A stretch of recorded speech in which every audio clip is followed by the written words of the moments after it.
볼까요? 아, 안녕하세요. 안녕하세요. 안녕하세요. 청계육원 고등부 강사 박하나. 이은미, 이예원입니다. 안녕하세요. 일단 먼저 기다려주셔서 감사하고요. 저희가 먼저 오늘 이렇게 모이게 된 이유는, 앞으로 대입과 내신에 큰 변화가 생기는데, 그 변화를 맞이하는 가장 중요한 겨울방학을 어떻게 보내고, 그것으로 고등학교 1년을 어떻게 설정할지를 이야기하는 시간을 갖기 위해서 이 자리를 마련하게 되었습니다. 그래서 그래서 먼저 1시간 넘게 진행되는 이 소개를 진행할 각자 강사의 간략한 소개와, 먼저 대입과 이 대입에서 방향을 가리키는 5등급제로 바뀌는 이 내신의 방향성과, 그 다음에 부모님들이 가장 궁금해하실 강남권 각 학교 내신들의 특성과 이것이 내년에 어떤 방향과 변수가 될 수 있을지를 짚어보는 시간을 가장 중점적으로 갖고, 그리고 저희가 그것을 구체적으로 준비할 연간 그리고 겨울의 커리큘럼을 설명하는 시간을 갖고자 합니다.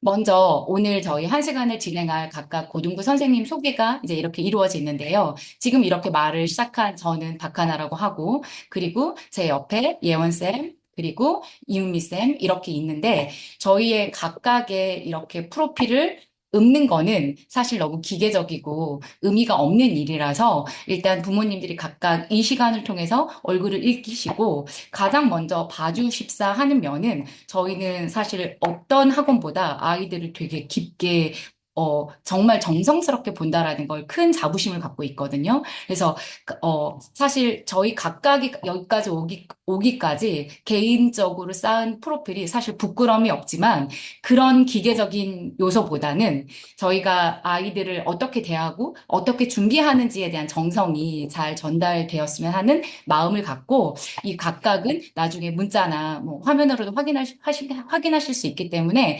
간략하게 넘어가는 것으로 하겠습니다. 네. 얼굴을 이렇게 확인하셨으면 대충 큰 궁금증은 해결이 되셨을 거라고 생각을 하고요. 사실, 저희가 이렇게 오늘 모이게 된 가장 큰 이유는, 앞으로 대입과 수능과 내신이, 당장 내년에 있을 내신이 정말 크게 바뀝니다. 이게 대치동 판도를 흔들 것으로 예상이 되는데, 그 흐름을 먼저 맥을 짚어야 저희가 겨울과 그 다음에 각각의 시험을 어떻게 준비하는지에 대한 방향을 찾을 수 있기 때문에, 이윤미 선생님께서 2028 대입과 그다음에 크게 5등급제로 개편이 되는 내신의 방향성을 짚어주시는 시간을 간략하게 갖고자 합니다. 자, 그러면 윤미쌤 먼저 방향을 한번 정리해 주시기 바랍니다. 네, 안녕하세요. 자, 어머님들이 그런 얘기는 많이 들으셨을 거예요. 뭐, 내신이 바뀌네, 수능 제도가 바뀌네, 교과서가 바뀌네, 이런 말씀을 많이 들어보셨을 거예요. 그래서 어머님들이 막연하게 어떻게 준비를 해야 하나 이런 두려움도 많이 있으실 거라고 생각을 하고요. 자, 저는 간단하게 바뀌는 수능 경향하고 특히 이제 어머님들이 지금 제일 궁금해 하시는 건 국어과가 어떻게 바뀌는지 그 바뀌는 방향에 따라서 내신을 또 어떻게 준비를 해야 하는지 그것이 가장 궁금하실 거라고 생각을 하고요. 자, 그 부분에 대해서 말씀을 먼저 드릴게요, 어머니. 자, 첫 번째 보면 자, 통합형 수능으로 바뀐다는 말씀 들어보셨을 거예요. 기존에 작년까지의 수능은 아이들이 자, 뭐 2학년 올라가서 언맨이 화작이니 이렇게 구별이 된다는 말씀 많이 들으셨을 거예요. 그런데 자, 일단 공통 과목 위주로 바뀐다는 거, 그 모든 과목이 구별되지 않고 이제 아이들이 전부 다 공부를 해야 한다는 게 이제 첫 번째 통합형 수능이라는 개념이고요. 두 번째로는 방금 전에 박하나 선생님께서 언급해 주셨듯이 9등급이었던 기존의 내신이 5등급 체제로 바뀐다는 데 있습니다. 자, 그러면 어머니 첫 번째로 보시면 공통 과목은 도대체 무엇인가? 이거에 대해서 어머님들이 한번 생각을 해보셔야 될 것 같아요. 자, 방금 전에 언급해 드렸듯이 자, 당연히 1학년 때는 공통국어 1, 2로 진행이 되고요. 기존의 화법과 작문, 그리고 독서, 문학 이렇게 구별되던 것이 화법과 언어, 독서와 작문, 문학으로 분류가 되면서 아이들이 이 과목을 다 공부를 해야 되는 겁니다. 그리고 지금은 수능이 문과, 이과가 다른 시험지로 보고 있는데 지금 우리 예비 고1 친구들 같은 경우엔 문이과 친구들이 같은 시험지로 시험을 보게 됩니다. 그래서 사실상 계열 간의 유불리는 사라졌다. 라는 것이 교육부의 목표라고는 합니다. 그래서 실제로 보면 수업 부담은 많이 준다고 공지는 하는데 실제 학습에 임하는 학습자인 아이들한테는 과목이 늘고 그 다음에 학습의 양이 는다고 보시는 게 오히려 더 효율적이라고 생각이 됩니다. 그리고 특히 수능 때, 정시 모집 때 내신 포함, 그렇기 때문에 내신의 중요도가 높아지면서 오히려 내신을 포함하는 학교들이 많을 거라고 추측이 됩니다. 자, 어머님들 지금 보시면 왼편이 현행 진행되고 있는 9등급제의 제도이고요. 오른편이 지금 개편되는 5등급제인데, 자, 보시면 옆에 괄호 안에 있는 것이 누적 등급입니다. 그러니까 현재는 4%까지가 1등급이고요. 2%까지가 7등급, 즉 11%까지가 2등급에 해당이 되는데, 개편이 되면서 누적 등급 34%까지가 2등급으로 바뀌게 됩니다. 이건 뭘 의미하냐면, 자, 등급의 변별력은 떨어지지만 최대한 높은 등급을 유지해야 된다는 이야기로 도출이 된다고 볼 수 있습니다. 자, 기존에 보면 기존에 3등급이었던 친구들이 2등급이 될 수 있다는 얘기로 정리가 될 수 있을 거고요. 그렇기 때문에 내신 자체의 변별력은 약해지지만 실제로 내신이 차지하는 중요도나 이런 것은 더 높아질 거라고 예상이 됩니다. 자, 그래서 기존의 과목에 따라서 절대평가와 상대평가가 함께 기재가 되던 것이 국어과의 경우에는 상대평가가 1등급에서 5등급으로 기재되면서 더 중요해진다고 생각할 수 있습니다. 어머니, 그렇기 때문에 원점수가 더 중요하게 된다고 이해하시면 될 것 같고요. 내신에 아까 말씀드렸듯이 내신의 변별력은 약화되지만 내신 중요도가 점점 높아집니다. 그리고 큰 범주에서는 논서 수령 평가가 확대됩니다. 기존의 학교 내신에서도 단답형이나 자, 서술형이라고 하여도 그 아이들이 교과서나 아니면 출제 범위 내에서 대답할 수 있었던 것들이 자, 평가가 확대되면서 이제 주입식이나 암기식이 아닌 원리를 이해하고 실제 자신이 학습한 것을 바탕으로 적용하는 방법론적 학습까지 필요하다고 이해가 됩니다. 자, 그럼 어머님들이 가장 궁금해하실 국어과 내신의 방향성을 한번 살펴보도록 할게요, 어머니. 자, 고1 내신이 앞에서 언급드렸던 이유로 고1 내신의 중요도가 그 어느 때보다 높아졌다고 볼 수 있습니다. 자, 내년부터, 그러니까 지금 현재 중3 예비고일 친구부터 교과서가 바뀝니다. 그 친구들의 교과서를 분석을 해본 결과 문학의 경우에 기존에는 옛 작품들이나 작품들이 70년대, 80년대 최근 작품이라고 해도 70년대, 80년대 작품이 많이 수록되어 있었던 반면 문학의 경우에는 낯선 작품이나 최근 생존 작가들, 젊은 작가로 분류되는 작가들의 작품이 많이 출제가 되었습니다. 자, 문법의 경우에는, 그렇기 때문에 문학의 경우에, 더 이상 암기 위주의 학습이 아니고, 실제로 내가 작품을 해석하고 적용하는 연습이 필요하다고 할 수 있겠습니다. 자, 문법의 경우에는 기존의 문장론이나 넓게 확대되었던 것이 한글 맞춤법과 표준 발음법의 비중이 높아졌습니다. 좀 더 실용적인 것에 초점을 맞추었다고 볼 수 있고요. 국어사 같은 경우에 공통국어 2에 배치되어 있는 것이 어, 특징으로 보여집니다. 그래서 계속 반복적으로 말씀드리는 부분이 이젠 더 이상 암기나 주입식이 아닌 응용 위주의 학습을 지향해야 된다는 말씀을 드립니다. 자, 그래서 그렇기 때문에 우리가 그러면 어머님들이 궁금하신 건 우리가 어떻게 대비를 해야 하느냐. 자, 지금 어머님들도 이해하시다시피 자, 문법이나 문학은 시간이 상대적으로 많이 소요됩니다. 하루아침에 눈에 띄는 상승률을 보이는 분야도 아니어서 일단은 현재 시점에서 상대적으로 많은 학습량과 시간이 소요되는 문학과 문법 위주의 학습을 진행하는 것이 효율적이라고 판단이 되어집니다.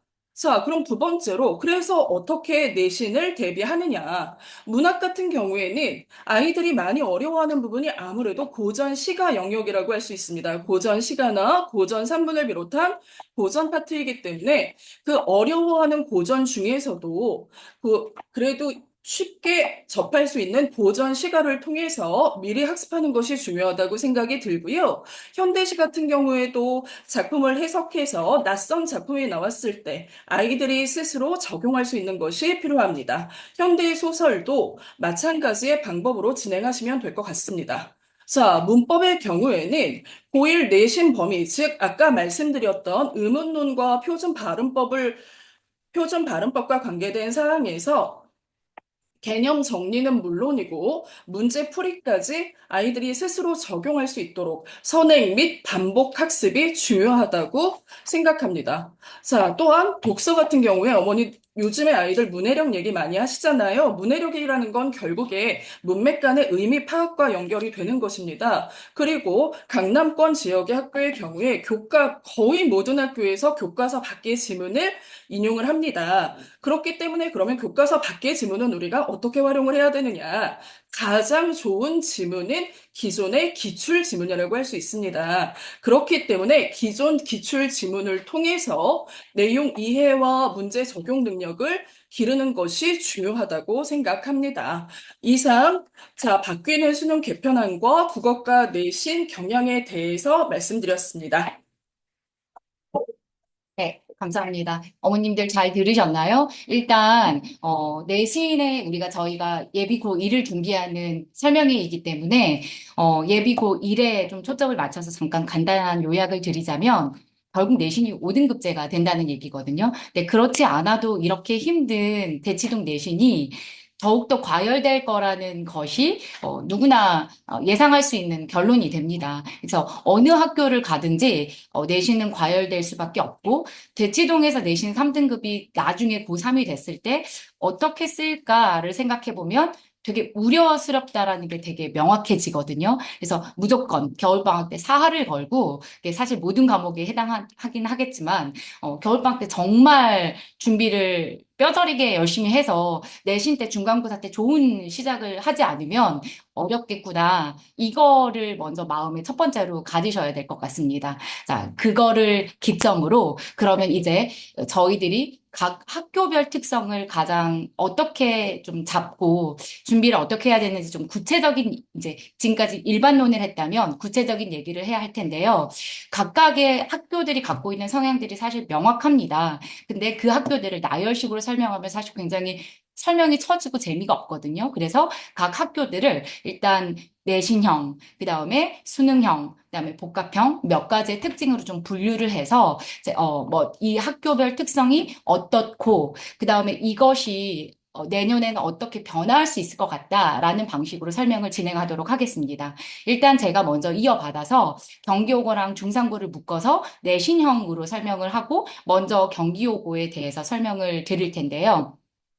이유는 제가 먼저 경기고를 먼저 잡은 이유는 가장 내신형이고 가장 범위가 많은 걸로 악독하다 할 정도로 잘 알려진 학교이기 때문에 이 학교가 일단 내년에 어떻게 변할까가 저 역시 기대가 돼요. 그런 측면에서 지금 경기고의 스타일을 한번 먼저 정리해 드리고 이것이 어떤 방향으로 준비를 해야 되고 변할 것이다라는 방식으로 이야기를 좀 진행해 보도록 하겠습니다. 일단 경기고의 시험 스타일 가장 큰 특징은 일단 서술형이 없는 객관식 32문제에서 34문제까지 이어지는 것입니다. 이게 이제 시험 스타일이 바뀌면 서술형, 논술형이 이제 좀 도입이 될 것인지 아닌지는 여전히 미지수입니다. 뚜껑을 까봐야 되는 일이지만 기본적으로 경기고는 최근 몇 년간 고수했어요. 객관식만 내고 그래서 채점이 굉장히 빨리 끝나는 학교이기도 합니다. 그래서 이걸 먼저 말씀을 드리고, 그런데 32문제에서 34문제 문항에서 여기에 붙어야 할 가장 중요한 특징은 범위가 엄청 많다는 겁니다. 그렇기 때문에 아이들한테 요구되는 명확한 특징이 두 가지가 있는데, 첫 번째, 시험 당일은 학생의 시험 관리 능력. 50분 내내 재빠르게 풀고 마킹까지 딱 끝내는 그 살떨리는 그 시간 관리 능력이 굉장히 철저해야 된다는 당일의 시험 운영 능력과 그리고 매주 공부 양이 밀리면 큰일이 나는 학교거든요. 2주, 3주 차만 밀려도 못 따라가요. 학생이 성실하지 않으면 이미 중간에 이 애는 등급이 잘 나올 수가 없다는 게 그려지는 학교이기 때문에 당일의 능력과 애들이 빨라야 된다는 얘기예요. 그리고 성실도 엉덩이까지 좋아야 되는 학교, 어려운 학교라는 말씀을 드립니다. 그게 경기고의 가장 큰 특징이라는 것을 일단 말씀을 드리고, 그리고 이제 좀 더 깊게 학교가 어떤 방식으로 좀 출제를 하는지 문제 구성 방식을 좀 짚어드리면, 기본적으로 교과서를 쓰기도 하는데 부교재를 중심으로 쓰십니다. 올해는 올림포스 국어를 쓰셨고 EBS에서 보통 이거는 고1로 기준으로 만들었기 때문에 문제집 자체가 어렵지는 않습니다.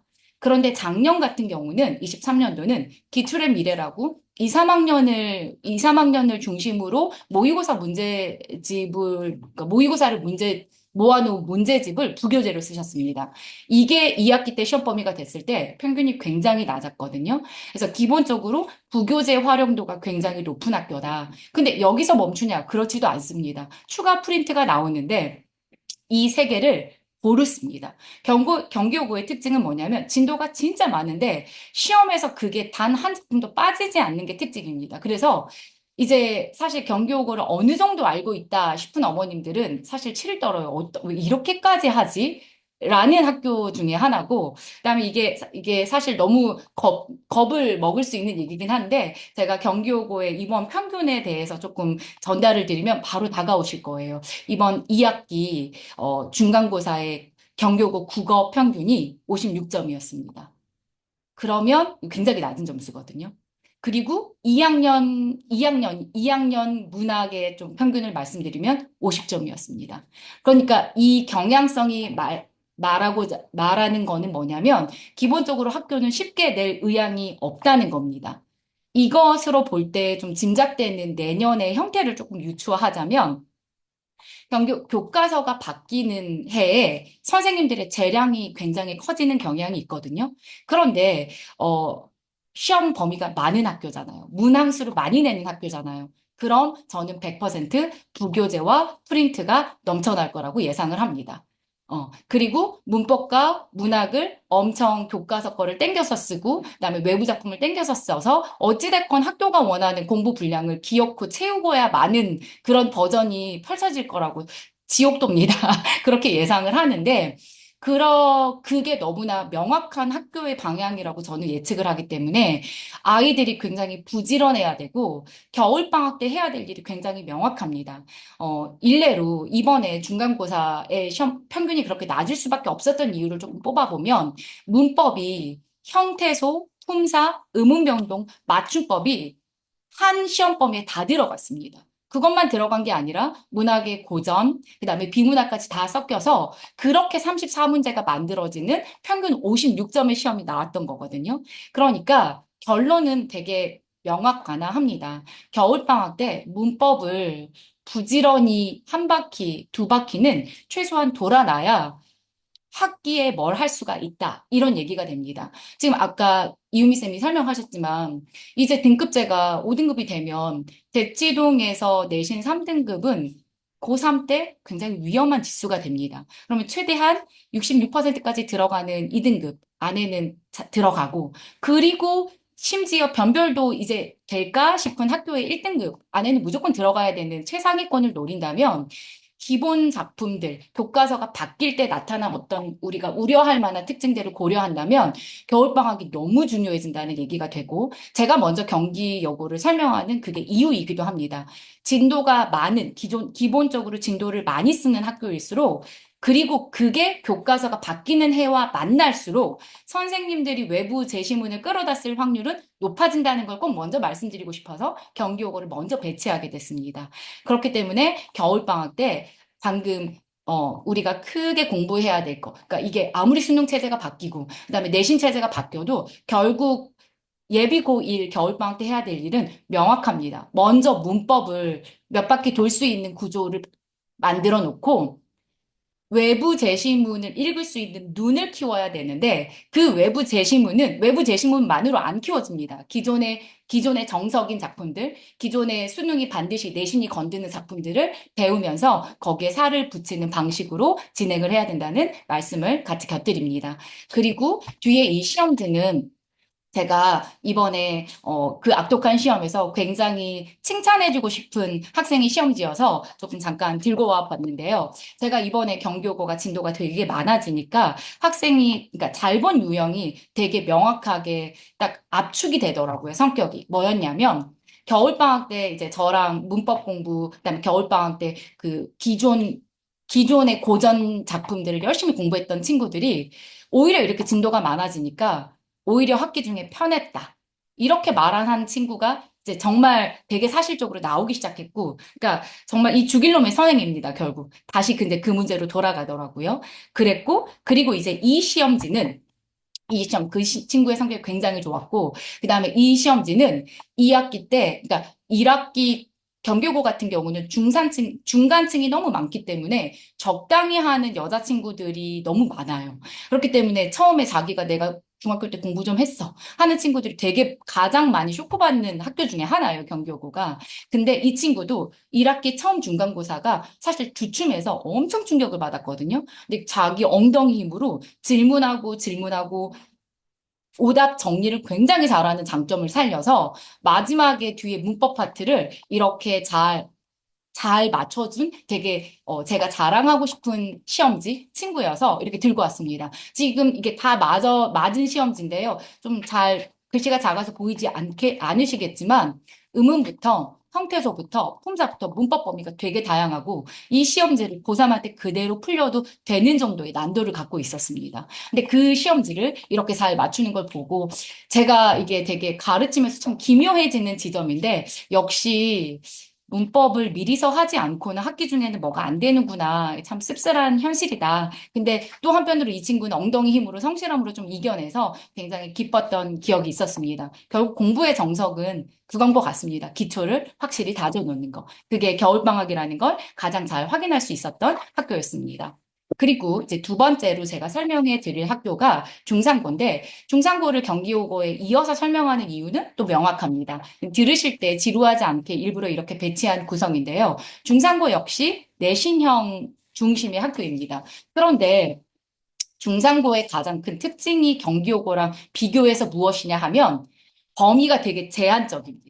중산고를 좀 지망하시는 학부모님들은 귀를 딱 열고 어떻게 들으셔야 되냐면, 물론 겨울방학 때 당연히 기초적인 거 열심히 해야죠. 그래야지 안정적으로 등급을 받을 수 있지만, 그래도 중산고는 인근의 다른 어떤 학교에 비해서 가장 시험이 평이하고 예측도 무엇을 가르치실지 어떻게 내실지 가장 예측이 잘 되는 학교 중에 하나였습니다. 예를 들면 좀 비교해 보면 경교고는 중세국어를 2학기에 낼지 1학기에 낼지 이게 해마다 바뀌어가지고 진짜 요동쳤어요. 언제 무엇을 낼지 되게 헷갈리는 학교 중에 하나였거든요. 근데 중상고는 언제나 1학기 기말은 맞춤법, 의문변동, 이렇게 그러니까 대체로 교과서에서 짜놓은 혹은 교육부에서 짜놓은 그 커리큘럼이 되게 가장 잘 지키는 학교입니다. 그리고 2학기는 중세국어. 이 패턴을 굉장히 잘 지키는 학교이기 때문에 제가 생각할 때는 교과서가 바뀌어도, 그 바뀐 교과서의 문학 작품을 기본적으로 잘 활용하실 거라고 예측이 됩니다. 좀 들어보시면 아시겠지만 경교고랑 중상고랑 설명하는 방식이 굉장히 다르죠. 이런 거예요. 교과서가 바뀌면 결국 그 학교를 가장 잘 알고 있는 선생님이 잘 접근할 수 있다는 방식을 말씀드리는 겁니다. 교과서가 바뀌고 교육제도가 바뀔 때 결국 가장 크게 드러나는 건 선생님의 능력이고 선생님의 열정이라는 얘기를 드리고 싶은 겁니다. 결국 내신에서 아이를 잡아내는 거는 똑같습니다. 시간이고 노력이고 품입니다. 그래서 저희가 그거를 잘한다라는 말을 꼭 이렇게 강조를 드리면서 다시 중상고 설명으로 이어나가도록 하겠습니다. 중상고는 경교고랑 차이점은 되게 제한된 범위, 예측되는 범위, 그렇게 접근을 하지만 그러니까 그렇게 접근한다는 게 가장 큰 차이점이지만 공통점을 조금 얘기를 해보자면 그러니까 객관식 중심이고요. 서술형이 발달한 학교가 아니라는 겁니다. 이제 뒤에 예원쌤도 그렇고 저도 중등부 설명을 하면서 서술형, 그다음에 논술형 답안까지 좀 요구하는 학교들과 다르게 그 비교적 단답형과 그리고 그다음에 문장을 쓰는 걸 요구하는 중상고만의 독특한 방식이 있지만 서술형이 다른 학교에 비해서 발달했다 이런 느낌을 주는 학교는 아닙니다. 그래서 전체적으로 서술형을 쓰는 시간은 확보해야 되지만 기본적으로 점수는 객관식에서 알차게 잘 시간 배분까지 그다음에 먼저 객관식 점수를 만들어 놓아야지 전체 점수가 안정된다는 말씀을 먼저 드립니다.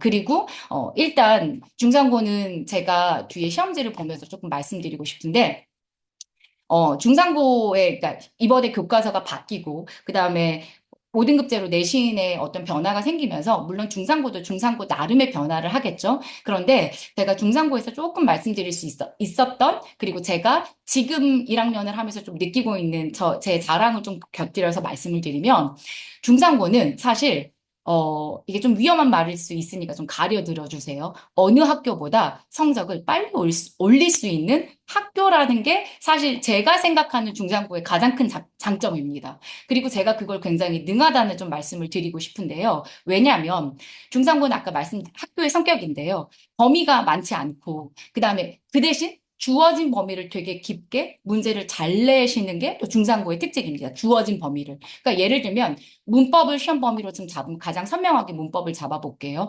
그러면 뭐 경기고처럼 형태서부터 뭐 문법 요소까지 뭐 이렇게 통으로 뭐 현대문법의 3분의 1을 다 집어넣는다. 이런 짓은 하지 않아요. 그게 아니라 이번에는 의문 변동만 내, 혹은 맞춤법만 내, 중세국어만 내, 이렇게 파트가 되게 정확하게 배분되어 있어요. 그리고 거기에서 벗어나는 추가 문제를 낼 때에도 프린트를 주거나 문학 같은 경우 그러니까 작품을 정확하게 공지해요. 그렇기 때문에 선생님 입장에서 애들을 훈련할 때 되게 선생님의 그 선생님이 애들을 얼마큼 연습시켜서 끌어올리는가가 되게 직접적으로 드러나는 학교예요. 근데 제가 이렇게 좀 자랑스럽게 말씀드릴 수 있는 건 뭐냐면 제가 이번에 중상고 1학년 맡은 친구들이 좀 이렇게 뭐랄까 진득하게 공부하는 힘들이 좀 부족한 친구들이었어요. 그래서 제가 처음에 사실 중상고를 이 친구들하고 시작할 때 고등학교 국어 너무 어려운데 그래도 내가 중상고라는 학교의 특성을 좀 잘 잡고 점수를 잘 만들어 봐야지 하고 반복을 어마어마하게 시켰어요. 매주 아이들한테 할 양을 딱 정해놓고 이 주중에 확인하는 것부터 시작해서 오답 정리, 그다음에 질문 받기, 주어진 범위 안에서 무조건 나온다. 쌤을 믿어라. 이러면서 엄청 연습을 시켰더니 점수가 진짜 말도 안 되게 팍팍 뛰었어요. 근데 걔 한 명만 그랬냐? 그렇지 않고 한 명 빼놓고 한 명 빼놓고 전부 다 고득점. 근데 그 한 명도 진짜 많이 오른 거. 근데 다만 제 기준의 고득점이 아닌 거. 그래서 애들이 제가 수업 시간에 뭐 나와, 뭐 해 하면 되게 집중도가 좋아요. 근데 이게 막상 경기고랑 좀 비교해 드릴까요? 그러면 그렇게 좀 말하기가 힘들어요. 왜냐면 경기고는 다 나온단 말이에요. 그러니까 아이들이 좀 바빠야 된다면 중상고는 학교의 전략이 좀 되게 분명해가지고 선생님이 이 학교를 잘 알 때 정말 효율이 높아지는 타율이 좋은 학교다. 이런 얘기를 좀 비교해서 말씀을 드립니다.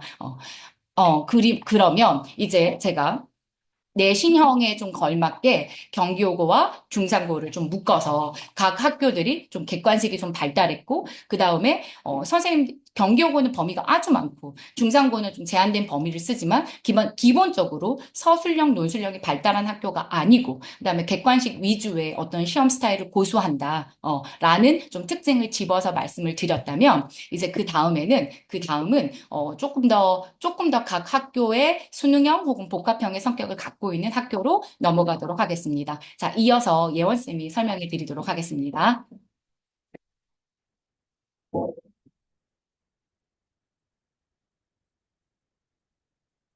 안녕하세요. 저 청계권 고등부 강사 이예원이라고 합니다. 저는 일단 먼저 휘문고랑 현재 단대부고 그리고 경기고 이렇게 내신 대비 준비를 하고 있고요. 먼저 휘문고부터 먼저 소개를 해드린 다음에 하나쌤께서 중동고 소개를 해주시고 그 다음에 제가 이어받아서 경기고 단대부고 말씀을 드리고요. 하나쌤께서 다시 이어받으셔서 진선여고 말씀을 해주시면 오늘 저희 이제 학교 소개는 다 마치는 걸로 하겠습니다. 제가 본격적으로 들어가기 전에 학부모님들께 질문을 좀 던져보고 싶어요. 왜냐면 이번에 5등급제로 개편이 된다라고 하면서 이제는 막 2등급만 봐도 사실은 우리 대치권에서 2등급 받으면 정말 잘하는 거거든요. 다들 아시잖아요. 그렇죠? 근데 이제 그 느낌이 조금 사뭇 많이 달라지는 거죠. 2등급만 받아도 뭐 좋은 대학 못 간다. 막 이런 정말 겁나는 말들이 너무 많이 이제 돌아다니고 있잖아요. 근데 그거는 이론적으로 우리가 1등급을 쭉 맞는 학생들 얘기를 지금 하고 있는 것이고, 실제로 제가 이 강남권 학교들 아이들하고 같이 내신 준비를 하면서 그 등급의 느낌이라는 게 어떤 것인지를 갖다가 학부모님들하고 같이 공유를 한번 해보고 싶어서 제가 실제로 데리고 있는 학생들의 데이터를 가지고 좀 말씀을 드려보고자 합니다. 먼저 사례 1번입니다. 한번 생각을 한번 해보세요. 현재 휘문고 2학년입니다. 그리고 이 학생은 저랑 딱 지금 겨울 특강 있죠? 예비고1 겨울 특강 때부터 쭉 저랑 함께 해온 학생입니다. 이 학생이 외국에서 들어온 지가 얼마 안 된 학생이라서 처음에 1학년 1학기 최종, 저희가 이제 학기별로 등급이 나오게 되는 거잖아요. 그래서 당연히 기존의 9등급 체제로 생각을 해주시면 되는데, 이때 이 학생이 정말 열심히 하는 친구였음에도 불구하고 휘문국어가 만만치가 않죠. 그래서 3등급 중반으로 이제 1학기를 마쳤습니다. 근데 1년이 지나고 이 학생 지금 계속 저랑 하고 있는데 2학년 1학기예요. 그러니까 저는 이제 올해 기준으로 말씀을 드릴 거예요. 2학년 1학기 때 중간고사가 휘문고가 난이도가 이때 극상으로 나왔어요. 근데 이제 제가 이때 이 학생이랑 같이 합도 워낙에 1년 내내 잘 맞춰놨었고, 또 제가 휘문고 적중 문항들이 이번에 참 많이 나왔었습니다. 그래서 이 학생이 1등급에서 심지어 전교 석차 4등으로 이게 들어갔었거든요.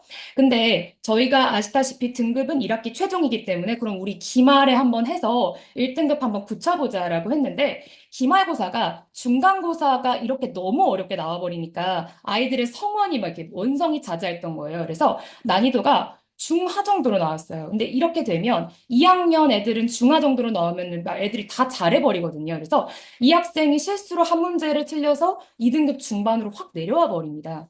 그러면 학부모님들께서는 어떻게 생각하세요? 이 학생이 1학기 최종 몇 등급 받았을 거라고 예상을 하십니까?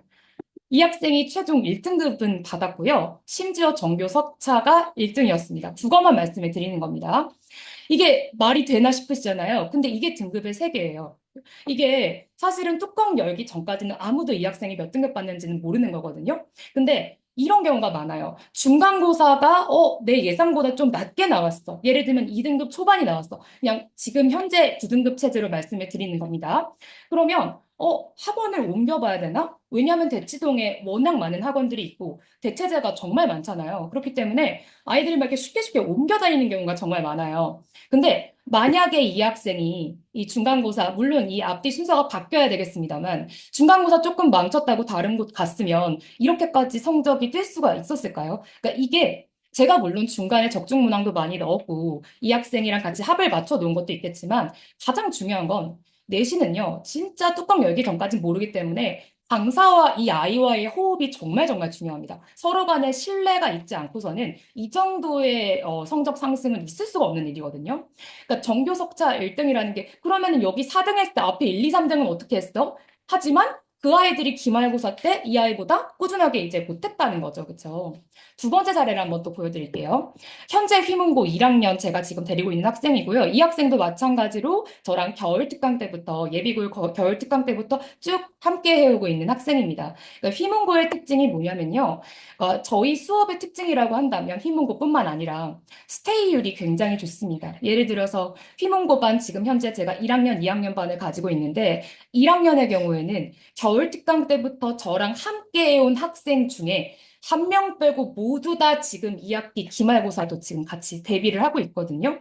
한 명 빼고 전체가 다 스테이를 하고 있기 때문에 애초에 TO 자체가 나지 않는 반이에요. 그래서 이 정도의 어떤 사례가 나올 수 있다는 거를 좀 말씀을 드려보고 싶었고요. 현재 휘문고 1학년 학생이 이제 1학기 중간고사였어요. 이때가 난이도가 중정도였거든요. 한 문제 틀렸는데 2등급 중반이 나와버려요. 그러면 이렇게 되면은 이거 어떡하지? 한 문제 틀렸는데 어떻게 2등급 중반이야? 되게 억울해하고 하지만 이때도 제가 중요한 게 뭐라고 말씀드렸죠? 신뢰라고 말씀을 드렸잖아요. 정말 제가 할 수 있어. 무조건 뚜껑 열어야지 알 수 있는 거야 하고 진짜 열심히 또 공부를 해서 1학년 1학기 기말고사 난이도가 당연히 어렵게 나와요. 어머님들 이 정도로 하나 틀려서 2등급 중반 나올 정도의 변별력이면 무조건 학교는 기말고사 때 어렵게 낼 수밖에 없어요. 그럼 그때 기회가 다시 주어지는 거거든요. 그래서 기말고사 때 난이도 상 정도의 시험에서 이 학생이 최종 1등급이 나왔고요. 1학기 전체가 전교 석차가 7등이 나왔습니다. 그래서 제가 이 두 가지 사례로 말씀을 드리고 싶은 건 이 등급이라는 건 아무리 5등급제로 개편이 됐다고 해도 긴 호흡으로 봐야 됩니다. 정말 한 시험으로 뭐 결정이 되는 것도 아니고 또 한 학기로만 결정이 되는 것도 아니에요. 이론하고 실제는 너무나 다르거든요. 그래서 가장 중요한 건 이 강사와의 호흡이 아닐까라고 저는 감히 한번 생각을 해봅니다. 본격적으로 들어가서 피문고 1학년 출제 경향 궁금하시죠? 그래서 말씀을 드리도록 하겠습니다. 사실은 제가 지금 휘문고 독립 설명회가 아니기 때문에 굉장히 간략하게 말씀을 드릴 수밖에 없는데요. 좀 감안을 해주시고 그냥 핵심만 제가 쏙쏙 뽑아서 최대한 이렇게 말씀을 드려볼 테니까요. 참고 부탁드리겠습니다. 먼저 이제 휘문고에서는요, 1학년 기준입니다. 객관식이 24에서 25문항 정도이고 선논술형이 굉장히 독특한 학교죠. 서술형, 논술형 중간 정도의 위치에 있는 문제들이 출제가 되는데 그게 한 네 문항에서 5문항 정도가 됩니다. 그리고 이 배점이 매년 조금씩 달라져요. 이게 학교 선생님, 학년이 이렇게 선생님이 다른 학년 가시게 되고 또 내려오시게 되고 하면서 그 선생님의 성향에 따라서 왔다 갔다 하긴 하는데요. 많게는 선논술형이 40점까지 가는 해도 있고요. 적게는 아무리 적어도 30점은 무조건 넘는 그 정도의 어떤 배점이라고 생각을 하시면 됩니다. 이 문항이 어떤 느낌이냐면요. 시간이 많이 부족하진 않아요. 50분 시험이기 때문에. 근데 무조건, 이 시험 안에서, 시험장 안에서 선원술형 5문항을 이게 한 저희가 답안지로 쓴다면 5주 정도가 나오는 분량이거든요. 그래서 이 부분에서 시간 관리가 무조건 필요한 학교다라고 제가 말씀을 드릴 수 있을 것 같습니다. 사학교에 비해서 시험 범위가 많은 학교는 아닙니다. 굉장히 적은 편에 속하고요. 그럼에도 불구하고 이 학교가 변별력을 어떻게 계속 이 똑똑한 아이들을 상대로 가져가고 있느냐, 굉장히 심도 깊은 이해가 필요한 문제가 자주 출제가 됩니다. 특히 학교 선생님들께서 모의고사랑 수능의 트렌드를 굉장히 잘 알고 계신다는 느낌을 제가 받고요. 그 트렌드를 잘 반영을 합니다. 예를 들면 작년도 수능에 나왔던 이제 문학에 딸려 있는 보기 있죠. 그런 보기를 그대로 가져오신다든지 아니면 최신 수능의 어떤 문학에서 뭐 문학인데 과작스러운 문제가 요즘에 많이 나오는 트렌드예요. 그럼 그 트렌드를 그대로 그 다음 해 트렌드로 반영을 하신다든지 하는 식으로 굉장히 좀 트렌디한 학교가 아닐까라고 생각을 합니다. 다들 아시겠지만 수능의 어떤 우리가 본질이라고 한다면 아무리 국어 영역이라 할지라도 지식 측정의 시험이라기보다는 논리나 추론 능력의 측정이 있잖아요. 그런 부분에서 중점적으로 이제 논리형으로 국어 문제가 나온다라고 생각을 하시면 됩니다. 특이한 점은 휘문고다 보니까 상위권하고 중위권 사이에 폭이 크지 않아요. 예를 들면 이따가 제가 말씀드린 경기고 같은 경우에는 상위권하고 중위권 폭이 너무 커요. 예를 들면 상위권에서 1등급 커트라인이 뭐 96점이에요. 근데 중위권 뭐 4등급의 커트라인은 70점대예요. 이 정도로 엄청나게 보통 일반고에서는 차이가 많이 나는데 우리 휘문고 같은 경우에는 그렇게 폭이 크지 않아서 이 말을 거꾸로 생각해 보면 등급의 변동이 굉장히 심할 수도 있다는 학교예요. 그래서 중간이나 기말 중에 한 시험만큼은 무조건 변별력 있는 시험으로 출제가 될 수밖에 없고요. 긴 호흡으로 봐야 하는 학교다라고 정리를 한번 해볼 수 있을 것 같습니다. 제가 그래서 옆에서 1등급을 이렇게 만들어 보면서 이 아이랑 같이 정말 땀 흘리면서 1등급이라는 건 그냥 처음부터 주어지는 아이들이 있어요, 어머니들. 솔직히 말씀을 드리면 진짜 그냥 처음부터 100점, 100점. 물론 이제 휘문고 같은 학교에서 100점, 100점이 좀 힘든 일이긴 합니다만 처음부터 그냥 일 찍고 최종 일 찍는 아이들도 있어요. 콘크리트 같은 아이들이 있거든요. 근데 그 아이들은 정말 소수입니다. 대부분은 다 아까 제가 보여드린 데이터 있죠? 만드는 겁니다. 근데 제가 옆에서 지켜본 휘문고 1등급이 필요한 능력이 무엇이냐라고 여쭤보신다면 한 3가지 정도로 좀 요약을 드려볼 수 있을 것 같아요. 먼저 시험 운영 능력이 정말 중요합니다. 제가 말씀드리는 시험 운영 능력이라는 건 뭐냐면요. 저희가 이제 객관식이 많은 학교가 아니잖아요. 근데 선논술형 답안을 작성할 때 남자아이들이 특히 이 내적인 시간 감각이 부족해요. 그래서 자기가 여기 빠져가지고 이 선논술형 하나당 문제 배점이 뭐 8점씩 되니까 이 아이들이 쪼는 거예요. 그래서 거의 한 뭐 쓰다 보면은 막 6분씩, 8분씩 막 잡아먹거든요. 그렇게 되면 객관식 문제가 그렇게 쉬운 것도 아니기 때문에 아이들이 결국 마지막에 가서 시간이 쫓기게 되고 자기가 맞출 수 있었던 문제도 못 맞추게 되고 이런 식으로 좀 시험 운영 능력이 좀 배분이 잘 안 되면 어그러질 수 있는 시험이기 때문에 제가 아이들하고 같이 이제 훈련을 할 때는 이 부분을 정말 많이 강조를 하면서 타이머를 제가 들고 다닙니다. 제가 수업 시간에 아이들하고 테스트 보거나 아니면 문제풀이 할 때 1분 지났다, 2분 지났다 하면서 애들이 제발 좀 그만하라고 막 귀에 인이 박힌다고 막 그렇게 얘기를 할 정도로 제가 시간 감각을 아이들에게 많이 길러주려고 노력을 하고 있고요. 두 번째는 이거는 정말 가장 별표치고 싶은 문항인데 시험장 안에서의 문해력이 너무 많이 강조가 되는 학교다라고 말씀을 드릴 수 있을 것 같습니다. 시험장 안에서의 문해력이란 어떤 말씀이냐면요. 시험장 밖에서 우리가 시험장으로 들어가기 전에 우리가 시험 범위가 나오잖아요. 그러면 시험 범위에 들어가 있는 작품을 아무리 열심히 공부하고 달달 외우고 들어가도 시험장 안에서 내가 독해력이 딸리면 무조건 틀릴 수밖에 없는 유형이 제가 말씀드리는 이 두 번째 유형입니다. 저는 아이들한테 보기의 힘이 센 문제가 있어라고 좀 간략하게 말을 하기도 하는데요. 이게 어떤 느낌이냐면 자기가 텍스트를 충분하게 공부를 했음에도 보기를 독해를 제대로 해내지 못하면 선지가 다 맞아 보여요. 다시 말해서 시험장 안에서 마치 비문학 읽듯이 우리 모의고사에서 비문학 읽듯이 보기에서 하고 싶은 말이 뭔지를 정확하게 추출을 해서 자기가 알고 있는 거랑 같이 결합을 해야지만 정답이 보이는 그런 문제가 제가 봤을 때 휘문의 가장 독특한 문제, 킬러 문제가 있지 않을까라고 생각을 하고 있습니다. 또 외부 작품도 활용 굉장히 잘 하시고요. 근데 제가 봤을 때 외부 작품 활용하는 학교는 대치권에서 거의 대부분이라고 생각을 하셔도 되는데 휘문만의 특징이라고 한다면 보기에서 외부 작품, 외부 문학 작품뿐만 아니라 비문학 같은 그런 굉장히 어려운 비문학 지문 있죠. 그런 것까지 같이 끌어온다는 점에서 휘문만의 어떤 독특함이 생겨나는 것 같습니다. 마지막으로 세 번째입니다. 출제자의 의도를 읽어내는 게 정말 중요하다라고 하는데 이거는 뭐 당연히 국어 시험에서 중요하죠. 근데 제가 말씀드리고 싶은 건 휘문의 특히 올해 선원술령 문항 작년부터 시작해서 유명하잖아요. 이제 논술령 문항 막 확대가 되면서 휘문이 막 진짜 너무 어렵다 이런 말들이 이제 작년부터 되게 많이 나왔죠. 그 이유가 이제 선원술령 문항이 상당히 좀 길고 제가 이따가 예시를 보여드릴 텐데 또 두 번째가 긴데다가 이 선원술령 문항이 요구하는 바가 뭔지를 모르겠어요. 선원술령 문항이 요구하는 바가 굉장히 산재가 되어 있는 느낌이 많이 듭니다. 그래서 그 부분을 이 취재자가 나한테 이걸 왜 물어보는 거야? 이걸 정확하게 인지를 한 다음에 그걸 답안지에 녹여내는 능력을 저는 이 세 번째 능력이라고 생각을 하고요.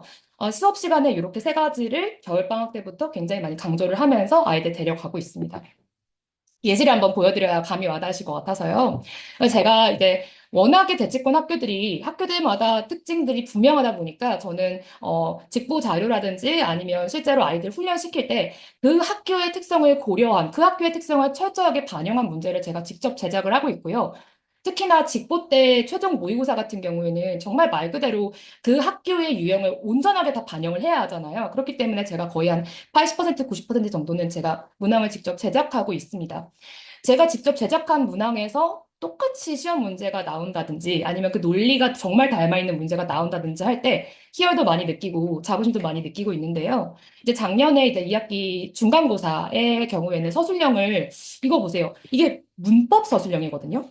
문법에서 서술형이 나올 수 있어? 하지만 문법에서도 이렇게 길게 정말 논리를 깊게 물어보는 학교가 휘문고입니다. 그래서 이런 부분들 제가 직접 제작한 문제이기 때문에 이렇게 자세하게 보여드릴 수 있는 거고요. 학교 시험지에 이거랑 정말 비슷하게 나온 문항은 아무래도 학교 그 저작권 문제가 걸려있다 보니까 제가 크게 키워서 보여드리진 못할 것 같습니다. 이런 식으로 서술형이 굉장히 길게 나오고 문법도 이런 식으로 논리를 깊게 물어볼 수밖에 없구나. 문법이 단순 암기는 아니겠구나라는 걸 예상만 하시면 됩니다. 두 번째도 마찬가지로 제가 만든 문제 일부를 발췌해 왔는데요. 이거는 외부 작품뿐만 아니라 제가 말씀드렸죠. 보기에서 아예 비문학스러운, 비문학이라고 사실 해도 되죠. 그렇죠? 이게 논문에서 가져온 그런 비문학인데요. 이제 그런 것들이 이렇게 길게 들어오고 이 보기의 내용을 대충 읽으면 절대 선지의 답이 나오지 않는 그런 문제들이 출제가 됩니다. 그래서 휘문고는 비문학이 시험 범위 안에 들어와 있지 않지만 어떻게 보면 비문학이 거의 너무너무 중요한 학교라고 제가 좀 아이러니하지만 이렇게 좀 말씀을 드려볼 수도 있을 것 같아요. 이거는 제가 왜 가져왔냐면요. 이 정도 수준의 거의 이제 모의고사에 나오는 비문학 수준의 그런 보기가 시험장 안에서 우리 아이가 봐야 되는 그런 지문들인 거고 이거는 제가 만든 문제지만 되게 신기하게도 똑같이 학교 시험에서 이 논문을 그대로 참고를 하셔서 똑같은 지문을 갖고 오셨고 실제 원본에서는요. 또 이것도 이게 어머님들 소설 완장이라고 하는 작품이 있어요. 근데 그 완장에 딸려 있는 보기예요. 문학에 딸려 있는 보기가 스탠퍼드대 심리학 보기가 지금 여기 이렇게 딸려 있는 거죠. 그렇죠? 이것도 마찬가지로 제가 제작한 문제였는데 그 해 그대로 이제 서술형 문학에 이 지문이 그대로 나왔어서 그런 것들 같이 한번 보시라고 제가 갖고 왔습니다. 그래서 휘문고는 이제 정리를 하자면 이렇게 좀 제가 간단하게 정리를 해볼 수 있을 것 같고요. 뒤에 이어서 하나 쌤께서 다른 학교 설명을 해주시고 제가 이따가 또 경기고라든지 단대보고라든지 또 굉장히 또 많이 다르거든요. 정리해서 다시 한번 보여드리도록 하겠습니다. 네, 휘문고에 이어서 중동고 설명을 계속 이어나가도록 하겠습니다. 네, 휘문고 다음에 중동고를 설명하는 이유는 또 되게 명확한데요. 서논술형이 발달했다는 어떤 특징을 공유하고 있습니다. 사실 객관식을 두 학교가 내는 접근법, 그러니까 출제 방식은 너무나 다르고, 그래서 차이도 굉장히 크지만, 기본적으로 두 학교가 비문학에 대한 중요성, 이런 것들을, 그러니까 직접 출제가 아니라 그냥 1년 내내 간접적으로 너무 비문학은 중요해 공부하고 있지라는 뉘앙스를 깔고 있다는 생각을 많이 합니다. 그래서 제가 결과적으로 좀 느끼는 건 애들이 중동고 비문고 친구들은 수능 문제집을 개인적으로 공부하는 끼고 있어야 되는 게 너무나 명확한 학교고 내신 아주 중요 몇 주를 빼면 기본적으로 모의고사 공부를 거의 1년 내내 같이 병행할 수밖에 없는 학교다라는 생각이 좀 먼저 듭니다. 자, 그러면 이제 중동고의 특징에 대해서 먼저 설명해 드리도록 하겠습니다.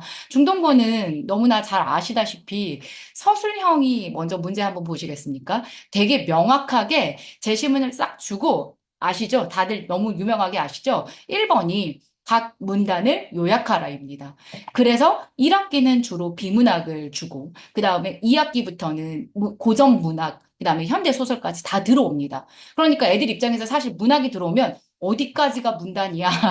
어디까지가 무슨 내용이야? 하고 줄거리 자체가 잡히지 않은 낯선 작품일 때는 오히려 요약인데도 감점이 크게 나오는 요소가 되기도 합니다. 그래서 서술형이 이런 식으로 기본적으로 제시문 3개, 기본적으로 5개에서 6개의 문단으로 나눌 수 있는 제시문을 3개를 주기 때문에 학생 입장에서는 15에서 18문장을 써야 되는 겁니다. 그러면 실질적으로 25분 정도는 빼놔야 되기 때문에 애들이 객관식은 머신처럼 풀어야 됩니다. 기계처럼 딱 보면 답, 딱 보면 답. 그렇게 풀지 않으면 중동고 서술형을 해볼 수가 없습니다. 그렇기 때문에 이걸 감안한 중동고 객관식의 특징이 있습니다. 복잡하고 어려운 객관식은 내지 않는답니다. 이게 약간 기본 룰 같은 건데 학교쌤이 워낙 서술형을, 그러니까 논술형처럼 발전시켜서 놓았고, 그리고 5등급제가 되면 제가 생각할 때 중동고는 이 특징이 더 강화됩니다. 분명히 강화됩니다. 왜냐면 이게 중동고 국어시험의 스타일로 구축이 되는데 7, 8년이 쭉 걸렸고 이게 이제 중동고 스타일이야라고 알고 있기 때문에 5등급 체제에서 갑자기 이게 줄어들거나 약화가 돼서 객관식이 늘어날 일은 없습니다. 따라서 중동고는 이렇게 서술형을 더 강화한다는 방식으로 예측이 된다면 중동고 객관식이나 중동고 전체 국어 그림을 생각하는 친구들은 우리가 미리서 겨울방학 때 공부해 놓을 수 있는 방식을 미리서 철저하게 해놔야 된다라는 전략을 짤 수밖에 없습니다. 예를 들면 눈이 빨라야 된다. 손도 빨라야 된다. 이건 뭐 너무나 당연한 건데, 기본적으로 1학기 때는, 그러니까 1학기 중간 때는 좀 문법 좀 빼시고 문학을 좀 많이 내시고, 그 다음에 1학기 기말 때는 뭐 의문이나 맞춤법 좀 묶어서 문법 이렇게 좀 모아서 내시는 경향이 있는데, 기본적으로 우리가 문법을 조금 먼저 예측을 해본다면, 정말 좀 이거 첫 보면 답이야, 첫 보면 답이야. 요 정도까지는 돼야지 중동고에 들어가서 그래도 그럴싸한 등급을 받을 수가 있습니다. 그리고 나서 학기 중에 서술형 연습을 열심히 매주 해야 되는 겁니다. 그리고 실제로, 중동고 그럼 서술형 연습을 방학 때부터 하는 친구들이 있냐? 현실적으로 없습니다.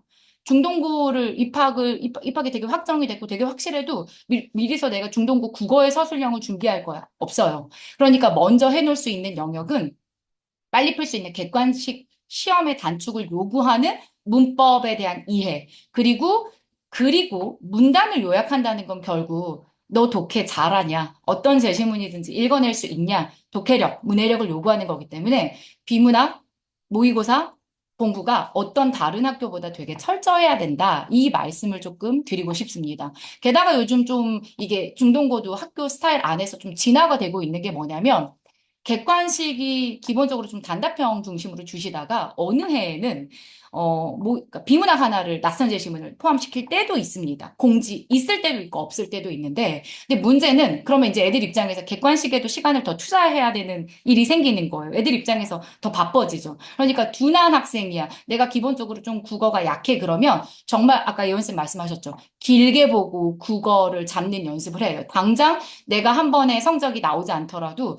이때 포기하면 3년 내내 국어가 안 잡힐 거예요. 내가 잠깐 지금은 내가 한 학기 혹은 1년 내가 진짜 약간 주춤할 수는 있겠지만 기본적으로 수능과 같이 공부할 수 있는 좀 그릇을 만들어주는 학교 터울 안에 있다라는 걸 조금 장점으로 받아들이고 모의고사 문제집 끼고 다니면서 객관식의 정보 좀 빨리빨리 추출해낼 수 있는 연습을 꾸준히 해야 하는 학교라는 걸 말씀을 드립니다. 자, 그래서 이제 더 이어가자면 객관식에 모의고사 제시문처럼 비문학이 하나 들어옵니다. 근데 문제가 굵은 문제가 아니라 내용 일치 불일치를 물어볼 때가 있습니다.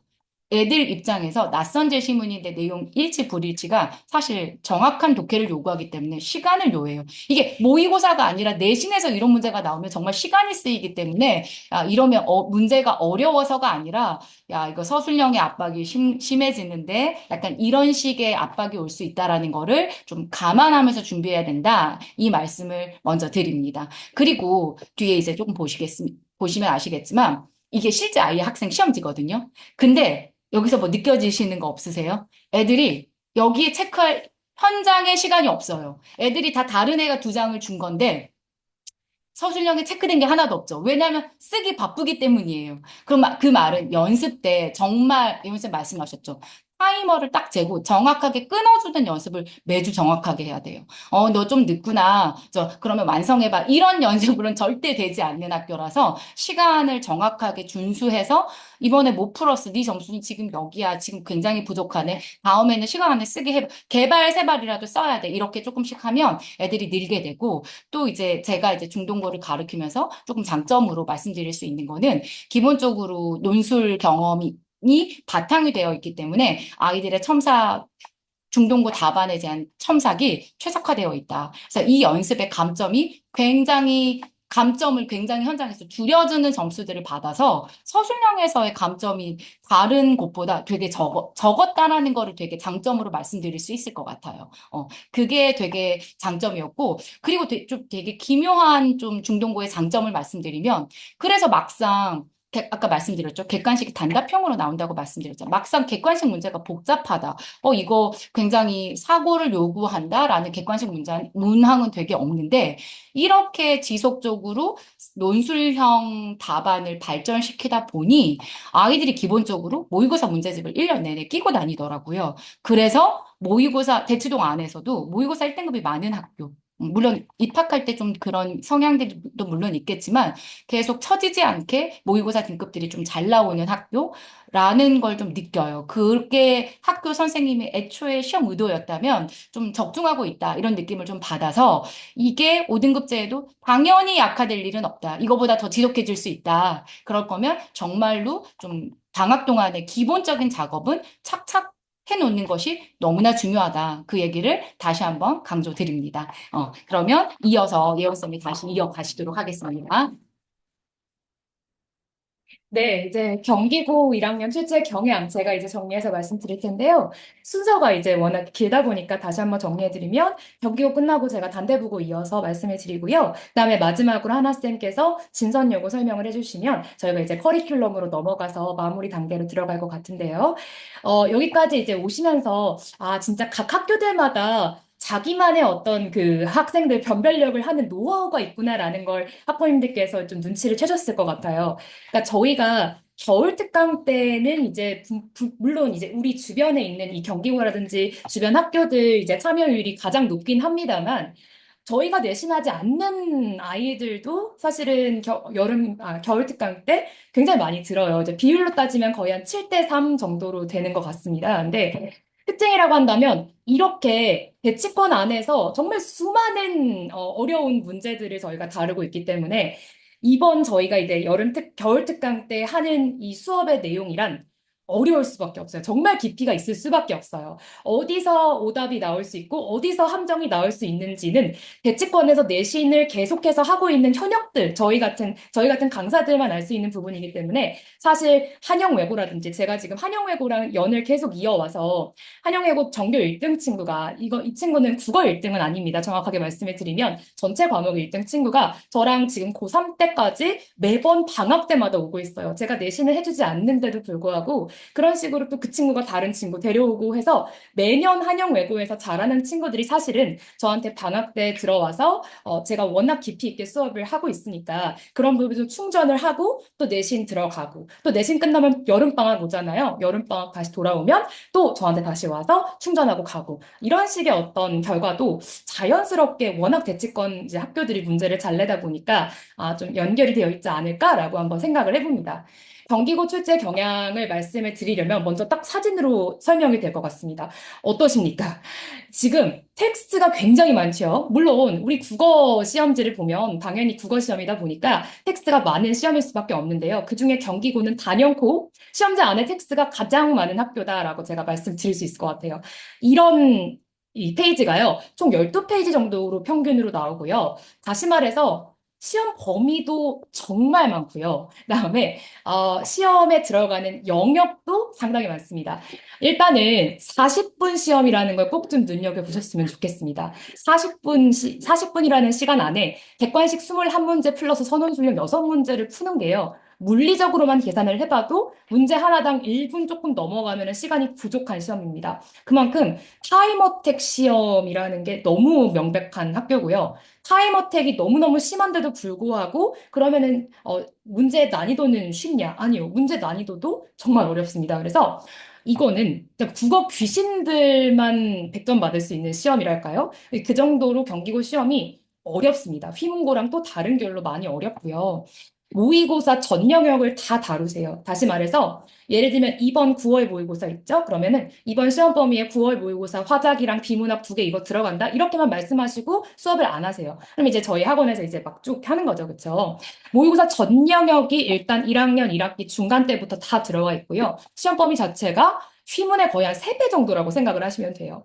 선지의 평균 길이가 진짜 길어요. 제가 아까 보여드렸잖아요. 사진을요. 그쵸? 평균 길이가 2.5줄이에요. 거의 한 3줄 넘어가는 선지도 많고요. 그 말은 무슨 말씀이냐면 선지 구성이 정말 깐깐하다는 거예요. 선지의 이 모든 정보 있죠. 그런 정보들을 하나하나 체크하지 않으면 어디서 걸려 들어갈지 모르는 학교예요. 그러니까 제가 올해 특히 참 성적이 참 좋은데요. 아이들 실적이 참 좋은 학교인데 그중에서 경기고가 이번에 2학기 중간고사 100점을 제가 이번에 만들었거든요. 이제 이 학생이 물론 1학기 때 1등급 받은 학생이었는데 아까 제가 보여드렸던 휘문고 데이터처럼 좀 흔들리는 학생이었어요. 그래서 1학기 중간고사 때는 2등급 중반이었는데 이제 기말 때 잘해가지고 1등급 겨우 받은 학생이었거든요. 근데 제가 이 학생 이제 데리고 오면서 이 학생 이제 팀 수업을 하다가 저한테 오게 된 학생인데요. 그래서 이 학생을 데리고 있으면서 이제 자기의 어떤 실수가 하나라도 있으면은 진짜 이거는 1등급 미끄러진 학교거든요. 워낙 상위권이 콘크리트처럼 단단하기 때문에. 그래서 워낙 탄탄하게 이번에 연습을 시켰고, 이번에 다 합쳐서 이제 100점이 나와서, 야, 그러면은 저는 지금 1학기 1등 휘문고에서 만들고, 이제 2학기는, 경기고에서 1등을 만들겠구나. 지금 그러면서 되게 열심히 하고 있는 학교입니다. 최상위권이랑 상위권, 그리고 중위권 사이의 폭이 상당히 넓은 학교입니다. 아까 휘문고는 최상위권이랑 상위권의 비율이 종이 한 장 차이밖에 안 나요. 문제 하나 더 맞춰, 아니, 문제 하나뿐만 아니라 선언술령에서 1점만 더 들어가도 등급 바뀔 수 있는 학교가 휘문고였다면 이 경기고는 최상위권이 예를 들면 이번 2학기 중반이 어려웠습니다. 근데 1등급 컷은 96이에요. 귀신들이 너무 많아요. 근데 2등급 컷은 92로 확 내려가고요. 4등급은 70점대만 맞아도 4등급으로 들어와요. 이게 5등급제로 개편이 되면 훨씬 더 간명해지겠죠. 그렇죠? 그만큼 경기고에 들어가는 학생이라면 어떤 부분이 중요하냐? 제가 옆에서 1등급을 만들어 보니까 어떤 능력이 중요한지 정리를 한번 해드릴 거겠습니다. 첫 번째로 이제 시험 운영 능력이 당연히 중요하죠. 왜냐면 40분이라는 시간 안에 이 모든 객관식과 서논술형, 이거 단순히 서답형은 아닙니다. 서논술형이라고 표방은 하고 있습니다. 논술형이지만 논술형이라기보단 제가 봤을 때는 서답형에 가까운 서논술형이긴 합니다만 어쨌든 여섯 문항이라는 거를 40분 안에 써내는 거는 너무 어렵잖아요. 그래서 타임어택 대비 훈련이 정말 정말 필수적인 그런 학교고요. 특히나 긴 길이의 지문들이 시험 범위 안에 많이 들어가 있어요. 그래서 긴 길이의 지문은 자기가 거의 완벽하게 숙지를 했다. 이 정도로 생각을 하고 시험장에 들어가야 돼요. 왜냐하면 시험장 안에 들어가서 이거를 읽고 있을 시간이 없어요. 그래서 완벽하게 자기가 숙지를 하고 시험장에 들어가는 그 정도의 꼼꼼함이 정말 중요한 학교고요. 두 번째는 국어 배경지식 없으면 경기고는 1학년 때 정말 힘들 겁니다. 단언컨대 가장 힘든 학교가 될 겁니다. 왜냐하면 시험 범위 자체가 많아버리면요. 저희가 시험 기간이 짧으면 4주고 길면 6주예요. 근데 이 시간 안에 절대로 1등급의 허들을 뛰어넘을 수가 없어요. 그래서 이미 방학 때부터 사실상 경기고 1등급은 대부분 다 결정이 나지 않을까 싶을 정도로 배경 지식이 정말 중요한 학교입니다. 모든 영역이 다 시험 범위 안에 들어가 있기 때문에 정말 말 그대로 문법이면 문법, 비문학이면 비문학, 자기가 어느 정도 완성됐어 라는 느낌으로 들어가야지 승부를 봐볼 수가 있는 학교다라고 정리해봅니다. 마지막으로 이제 선지 민감도인데요. 경기고 선생님들이 문제 진짜 잘 만드시거든요. 특히 선지를 구성을 하실 때 아이들이 뭘 틀리는지를 정확히 알고 계세요. 예를 들면 안긴 문장에서 서술어를 이런 식으로 바꾼다든지 아니면 정보 나열식인데 ABC 나열이면 B만 다른 정보를 싹 가져오신다든지 이런 저는 아이들하고 이제 수업을 할 때 자기가 국어적인 지식을 늘리는 것도 중요하지만 결국 우리가 문제를 잘 풀려고 공부를 하는 거잖아요. 그렇죠? 그래서 문제를 보는 메타적인 눈을 길러주는 걸 저는 정말 중요하게 생각을 합니다. 그래서 아이들하고 우리 학교에서 특히나 함정이 많이 나오는 패턴을 특히 공부를 많이 시키고 있습니다. 이 세 가지가 제가 봤을 땐 경기고 1등급을 가르는 중요한 능력일 것 같고요. 넘어가서 이제 간략하게 단대부고 1학년 출제 경향을 정리를 해드리겠습니다. 단대부고는요, 제가 지금 소개를 드렸던 모든 학교를 통틀어서 아마 가장 무난하게 시험을 출제를 하고 있는 학교가 아닐까 싶습니다. 객관식이 22문항이에요. 앞에 학교에서 보셨죠? 아까 경기고는 어땠습니까? 40분이라는 시간 안에 객관식 24문항, 서답형도 아니죠? 서술형 7문항, 이렇게까지 써냈어야 했는데, 반대부고는 좀 널널하죠? 50분이라는 시간 안에 서답형입니다. 서답형은 단순히 단답형이라고 생각을 하시면 되는데요. 네 문항에다가 객관식 22문항이니까 웬만한 아이들이 시간이 남습니다. 그러면은 시간 남으면은 100점이 많은 거 아니야? 100점이 많은 학교라기보다는 1등급 컷이 98점 정도로 항상 형성이 되니까 오히려 하나 틀린 아이들이 많다로 정리를 해볼 수 있을 것 같습니다.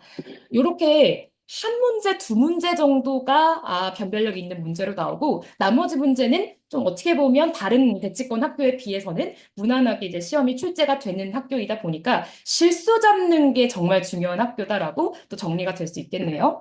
영역이 출제가 되는 건 문법, 비문학, 문학과 아까 경기고처럼 화작이 들어가거나 그렇진 않고요. 이렇게 문법, 비문학, 문학 세 가지 영역이 골고루 출제가 되는 편이고 독특한 점이라고 한다면 문법의 시험 범위가 굉장히 넓습니다. 그래서 문법이 고3 문법까지 전 범위를 그냥 다 다뤄버리시거든요. 그래서 우리가 겨울방학 때 특히 단대보고 같은 경우에는 좀 넓게 문법을 공부를 해놓을 필요가 있구나라고 정리를 해볼 수 있겠습니다.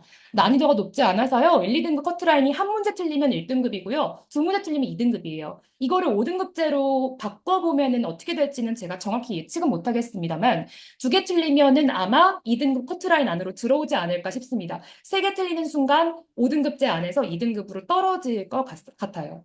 말의 뉘앙스나 문맥을 놓치면 약간 실수를 유발하는 식의 문제는 잘 내세요. 근데 저는 이건 난이도가 높은 문제라기보다는 실수 유발형이라고 개인적으로 이제 유형을 분류를 하는데요. 이런 문제로 등급을 변별한다라고 보시면 되겠고, 그러니까 변별력이 애초에 시험에서 약하잖아요. 수행평가로 등급이 바뀔 수도 있는 학교입니다.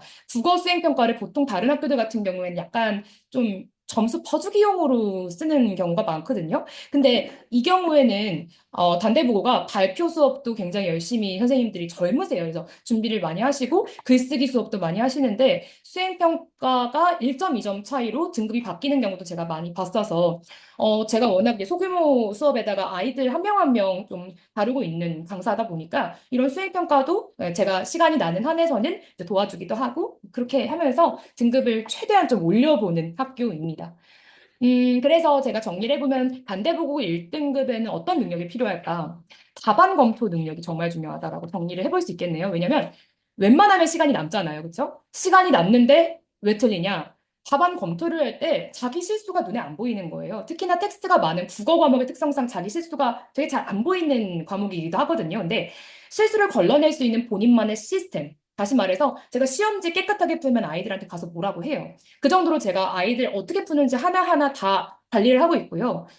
시험지를 더럽게 푸는데 마냥 그냥 더럽게 풀어서는 안 되고 자기만의 시스템을 만들어서 오답을 걸러낼 수 있는 그런 방법을 고안을 해야지만 실수 한 문제 한 문제를 줄일 수 있다라고 생각을 합니다. 두 번째는 맥락 파악인데 이거는 제가 이따가 문제로 보여드리는 게 훨씬 좋을 것 같고요. 세 번째는 아까 제가 말씀드렸죠. 문법 범위가 특히나 많은 학교이기 때문에 배경 지식이 되게 중요한데 특히나 이 문법이라는 건 도서관처럼 머릿속에 정리가 잘 되어 있어야 되는 거거든요. 단순히 양만 많이 양치기를 한다고 해서 이게 가능한 게 아니고 자기가 정확하게 의문이면 의문의 체계가 어떤 식으로 정리가 되어 있는지 또 문장이면 문장이 어떤 서랍에 어떤 개념이 들어가야 되는지를 이 체계를 잡고 있어야지 자기가 그때그때 꺼낼 수가 있는 거잖아요. 그래서 제가 특히나 단대부고 아이들은 이런 부분들을 좀 강조해서 좀 체계를 잡아주는 것을 신경을 쓰고 있습니다. 이게 제가 아까 말씀드린 킬러 문항이라고 할 수 있을 정도의 이제 문제인데요. 시간이 없어서 이거는 좀 간략하게 말씀을 드려보겠습니다. 이게 비문학 문제였습니다. 비문학이 이미 제시문이 주어져 있고 그거를 이제 풀기만 하면 되는 건데 이 비문학에서 포인트가 뭐였냐면 동물은요, 저희가 동물한테는 의무가 없죠. 그러니까 권리가 없는 거죠. 그렇죠? 민형사상으로 동물은 그러므로 책임을 지지 않아도 돼요. 근데 그게 가장 중요한 비문학의 포인트였고 요거를 아이들이 다 학습을 하고 들어갔어요. 근데 이 킬러 문제가 아이들을 어떻게 낚였냐? 적절하지 않은 선지가 2번 선지였어요. 이건 어떤 식으로 이 제시문의 본문을 갖고 있냐면요. 법에서 동물을 물건으로 보더라도 너무 맞죠? 동물은 물건입니다. 법에서는. 하지만 A씨 반려견이 누군가를 물었어요. 그게 보기의 얘기였어요. A씨 반려견의 형법상 책임은 여기서부터 뭔가 이상함을 느껴야 돼요. 반려견한테 형법상 책임이 없는데 형법상 책임은 반려견의 소유자인 A씨가 대신 져야 하기 때문에 이런 결과 나온 거야 라고 하는 선지가 틀린 선지로 이게 정답 선지인 거죠. 다시 말해서 이게 채택이 됐었거든요.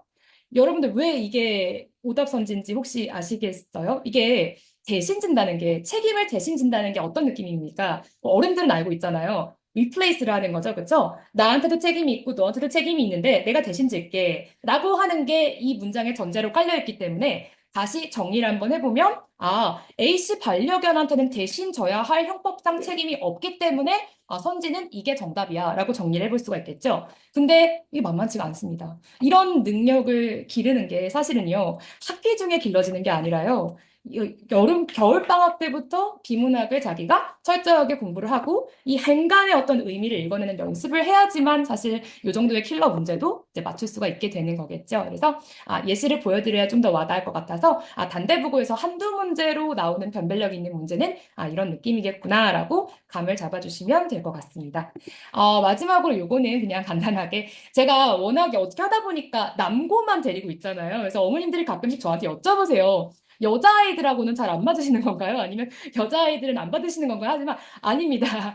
겨울방학 때 특히나 제가 이번에 한번 세봤어요. 궁금해서요. 겨울방학 때 저한테 있었던 여자아이들 중에서 3명 빼고 전부 다 이번 여름방학 때 다시 돌아왔어요. 그 정도로 어머님들 워낙에 대치동에 훌륭한 학원들이 얼마나 많습니까? 대형 학원도 많고요. 근데 제가 스테이율이 이 정도로 좋다는 거는 그만한 자부심도 이제 제가 가지고 있고 그만큼 여자애들 얼마나 깐깐합니까? 깊게 가르쳐야지 만족하는 아이들이거든요. 특히나 다시 돌아온 아이들이 다 보시면 막 전교 1등, 자기 학교에서 전교 1등 하고 다시 돌아와서 저랑 또 깊게 방학 때 공부하고 또 내신 반에는 죄송합니다. 이거 너무 자기 자랑 같아서 제가 읽진 않겠습니다. 이런 식으로 여자아이들 특히나 이제 깐깐하고 자기가 정말 공부에 욕심 있는 여자아이들은 뭐 한영외고라든지 제가 내신을 하고 있지 않은 뭐 다른 정신여고라든지 하는 아이들 계속해서 저랑 2학년 여름방학, 2학년 방학 쭉쭉 올라가고 있으니까요. 걱정하지 마시고요. 그 정도로 저희가 워낙 꼼꼼하게 아이들 티칭을 하고 있다라고 생각을 해주시면 될 것 같습니다. 네, 그러면 다음 번호 바톤 넘겨서 진선여고 마지막으로 하나 쌤께서 정리를 해주시고 이제 커리큘럼 설명을 드리면 이제 순서 마칠 것 같습니다. 네, 마지막으로 이제 구체적인 학교에 해당하는 진선 요구를 설명하도록 하겠습니다. 이제 어머님들의 학교가 이제 좀 많아서 전체적으로 좀 들으실 때 집중도가 떨어지실 수 있겠지만, 제가 이렇게 항상 설명회 끝나고 좀 느끼는 거는 이제 워낙 이게 중요한 시기고, 그 다음에 이게 얼만큼 중요한 시기였다라는 거는 사실 학기 시작해보면 더 자세하게 아는 것 같아요. 요때 이 시기에 문법 정리를 해놓지 않았더라면, 혹은 아까 단대 설명하면서 말씀하셨겠지만, 이 시기에 비문학을 읽어서 눈을 빨리 만들어 놓지 않았더라면, 물론 겨울방학만으로 또 만들어지는 건 아니지만, 그거라도 하지 않았다면, 그리고 이때 가장 기본이 되는 고전이나 어떤 가장 중요한 뭐 60년대까지 어떤 굵직한 작품 한 20편을 공부해 놓지 않았다면, 그 결과는 내신 때 바로 그대로 드러나는 것 같습니다. 그 얘기를 먼저 하고 제가 진선 요구를 시작하는 이유는 그걸 가장 잘 보여주는 학교가 진선 요구이기 때문입니다. 자, 진선 요구는 제가 맨 처음에 설명했던 다시 경기요구와 가장 대척점에 있는 학교다라는 설명을 이어서 나가도록 하겠습니다. 경기요구는 사실 저의 메인 학교이기도 하고, 그래서 애들하고 막 진짜 지지고 볶고 니 이거 알아 몰라 언제까지 했어 안 했어 하면서 막 진짜 달달 애들을 볶으면서 확인하면서 하는 좀 그런 진도가 너무 많고 매주 쳐야 될 양이 너무 많은 학교라면 진선요고는 전혀 방식이 다릅니다. 진도 범위, 그다음에 출제 방식 완전히 다릅니다. 비교해서 말씀드리겠습니다. 굉장히 귀에 쫙 들어가는 설명이 될 것 같은데 일단 객관식이 가장 적게 내면 20문제까지밖에 나오지 않습니다. 많이 내야 23문제입니다. 기본적으로 그 말은 배점이 높다는 뜻입니다. 그러니까 한 문제를 틀리면 시원하게 등급이 하나 내려갈 수 있다고 생각해야 되는 위험도가 큰 학교입니다. 근데 당연히 요거니까 중간층이 많잖아요. 그러니까 이게 한두 개만 틀렸어도 애들의 등급이 쭉쭉 떨어질 수가 있어서 애들이 경기요구하고 또 다른 방식의 좌절을 많이 겪는 학교입니다. 근데 이제 제가 이제 좀 학교 스타일 설명하면서 이거를 이겨낸 학생의 사례를 조금 통해서 아, 역시 국어 공부의 매력은 이거야. 이렇게 하면 되는 거야 하고 지금 제가 거꾸로 좀 느꼈던 점을 다시 정리해 드리도록 하겠습니다. 일단 진선여고의 학교 스타일을 좀 마저 정리해 드리면 완벽하게 하품 모의고사입니다. 학교가 애초에 우리는 수능형이야. 방향을 완벽하게 설정했습니다. 이게 2학년까지 그대로 이어집니다. 2학년 때는 문법이 조금 더 강화될 뿐입니다. 자, 진상요고는 1학기 중간고사에만 특이하게 화작을 한 제시문 넣습니다. 근데 이것도 수능형이어서 넣는 특징이지 사실 그러면 화작이 계속 1학기 기말, 2학기에 계속 출제되냐 그렇지는 않습니다. 화작은 사실 그렇게 어려운 영역이 아니기 때문에 학교에서 우리는 수능형으로 간다라는 어떤 시그널이고 그러니까 1학기 중간고사에만 들어가고 전체 문법, 문학, 비문학을 으로 배분한 하프 모의고사입니다. 그런데 여기서 중요한 것은 학교가 점점 외부 제시문을 출제하는 게 늘어나고 있다는 겁니다. 그러니까 예를 들면 비문학으로 좀 설명을 해드리면 작년만 해도 비문학 3개를 주셨어요. 프린트로. 그리고 내가 여기서 2개를 출제하고 1개는 외부 제시문 낼 거야. 이렇게 공지는 하셨어요. 그러면 애들 입장에서 2개의 비문학 제시문은 배웠으니 거기서 시간이라도 좀 단축이 된단 말이에요. 왜냐하면 하품 모의고사라고 제가 지칭하는 이유는 문학도 배운 한 5작품 배우면 3작품 출제, 3작품은 다시 외부 제시문이랑 결합해서 갈래 복합으로 내십니다. 그러니까 애들 입장에서는 나 이 작품은 좀 알지만 안 배운 게 고루 섞여 있어. 말 그대로 하품 모의고사 보는 느낌입니다. 내신이니까. 그러니까 기본적으로 내신과 수능의 1등급이 거의 동일한 학교예요. 그리고 중동고랑 또 다른 방식인데 서술형이 발달하지는 않았지만 1년 내내 혹은 3년 내내 진선요고 아이들도 수능 문제집을 끼고 있는 학교 중에 하나입니다. 그래서 기본적으로 모의고사를 보면 모의고사 전국 단위가 굉장히 등급이 잘 나오는 학교가 되는 이유가 이런 거겠구나라고 제가 이제 거꾸로 생각을 하게 되는 학교입니다. 근데 올해 그러면 출제 방식이 어떻게 좀 더 수능형으로 바뀌었냐라고 이제 물어보시면 올해는 비문학 비문학 3개 중에서 2개 그게 아니라 아예 배운 적이 없는 2개, 3개 출제한다라는 말씀만 하시고 비문학 수업을 하지 않으셨습니다. 혹은 비문학 수업을 한 제시문 하고 근데 이건 수업 시험에 안 낼 거야? 이런 방식으로 진행을 하셨습니다. 이해되시죠? 그럼 애들 입장에선 당연히 시간을 재고 자기가 시험 기간인데도 비문학 문제집을 풀어야 하니 모의고사 문제집을 잡고 다녀야 되고 혹은 제가 만들어준 그 모의고사 형태 매주 시험을 풀면서 시간을 체크하는 게 중요해지는 그런 문제가 됩니다. 그러니까 그러니까 비문학을 낼 때 예를 들면 이런 게 있었어요. 그러니까 작년 같은 경우에는 비문학 3개 중에서 2개를 제가 제시문을 어떤 주제를 쓰셨는데 여기서 응용 문제가 뭐가 나올 거다라는 거를 딱 적중을 해서 완전히 제가 찝었던 문제, 저희랑 연습했던 문제랑 완전히 100% 일치해서 애들이 진짜 시간이 절약됐다. 이렇게 말을 한 적이 있었거든요. 근데 올해는 완전히 비문학을 노출하지 않으셨잖아요. 그래서 애들한테 진짜 정말로 이제 이런 문제들이 좀 생기니까 학교에서 아, 그래, 그렇다면 이제 완벽하게 독해력으로 가는 시험을 좀 쳐보겠다 해서 진짜로 문학도 한 5작품 배우면 2개만 출제, 3개 외부 작품, 비문학 하나도 공개하지 않고 그냥 보겠어. 애초에 이렇게 수업을 하세요. 그러니까 학교 수업은 되게 여유가 있어요. 여유가 있고 진도도 되게 느리게 나가요. 그런데 준비하는 강사 입장에서는 굉장히 머리가 복잡해지는 학교 중에 하나입니다. 왜냐하면 매주 애들을 이렇게 어떻게 텐션을 높여서 7주까지 애들을 쫙 국어 텐션을 올려주는, 시험까지 맞춰주는 문제 구성을 할까? 어떤 제시문을 넣어야 될까를 가장 고민을 많이 하는 학교 중에 하나입니다. 그런데 거기서 좀 제가 갖고 있는 꿀팁이라면 뭐냐면, 낡은 작품을 쓰지 않는다. 이게 진선 요구의 좀 취지입니다. 그러니까 가장 수능을 지향하는 학교라고 할 수 있을 것 같아요. 1학년인데도 고3 EBS 문제를 바로 드립니다. 그러니까 이게 또 다른 학교와의 가장 큰 차이점인데, 예를 들면 교과서가 좀 바뀌어서 나타나는 현상이기도 할 텐데, 교과서가 바뀌면 기존 작품, 중요한 작품들이 좀 누락이 되면서 새로운 작품들이 들어오니까 기존 작품들은 프린트로 나가는 경우가 되게 많거든요. 근데 진선여고 되게 과감합니다. 너희들 이거 다 배웠잖아. 대치동 학원을 되게 믿어요, 학교가. 그래서, 바로 EBS 고3의 낯선 작품을 아예 1학년한테 출제합니다. 그러니까 시험 난도가 꽤 높아요. 이게 뭘 의미할까요? 방학 동안에 적절한 내가 이 정도의 작품만 알면 고등학교 내신은 어떻게 된다. 그게 1도 통하지 않는 학교가 됩니다. 그러니까 진도가 너무 많아서 학생의 엉덩이 힘을 요구하거나 막 현장 능력이 되게 중요해서 손이 빨라야 된다. 이런 것과는 다르게 진짜 사고력이 되게 좋아야 되는 학교라는 게 진선여고의 큰 특징이 될 것 같습니다. 그래서 사실 진선여고 아이들이 갖고 있는 어떤 좌절감에 대해서 잠깐 설명을 해드리고 그게 제가 아이들과 어떻게 돌파를 해 나갔는지 저도 조금 예쁜 그림을 좀 하나 설명해 드리도록 하겠습니다.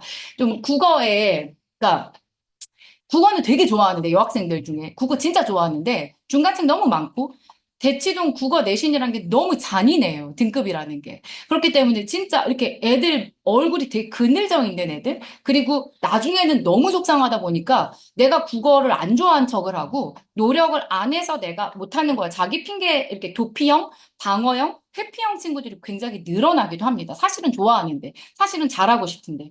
그래서 저 항상 애들한테 애들아, 그렇게 가면 쓰지 마. 그렇게 가면 쓰는 순간 재수야. 이렇게 얘기를 하거든요. 니들이 지금 1학년이어도 벌써 재수야. 이 얘기를 해주거든요.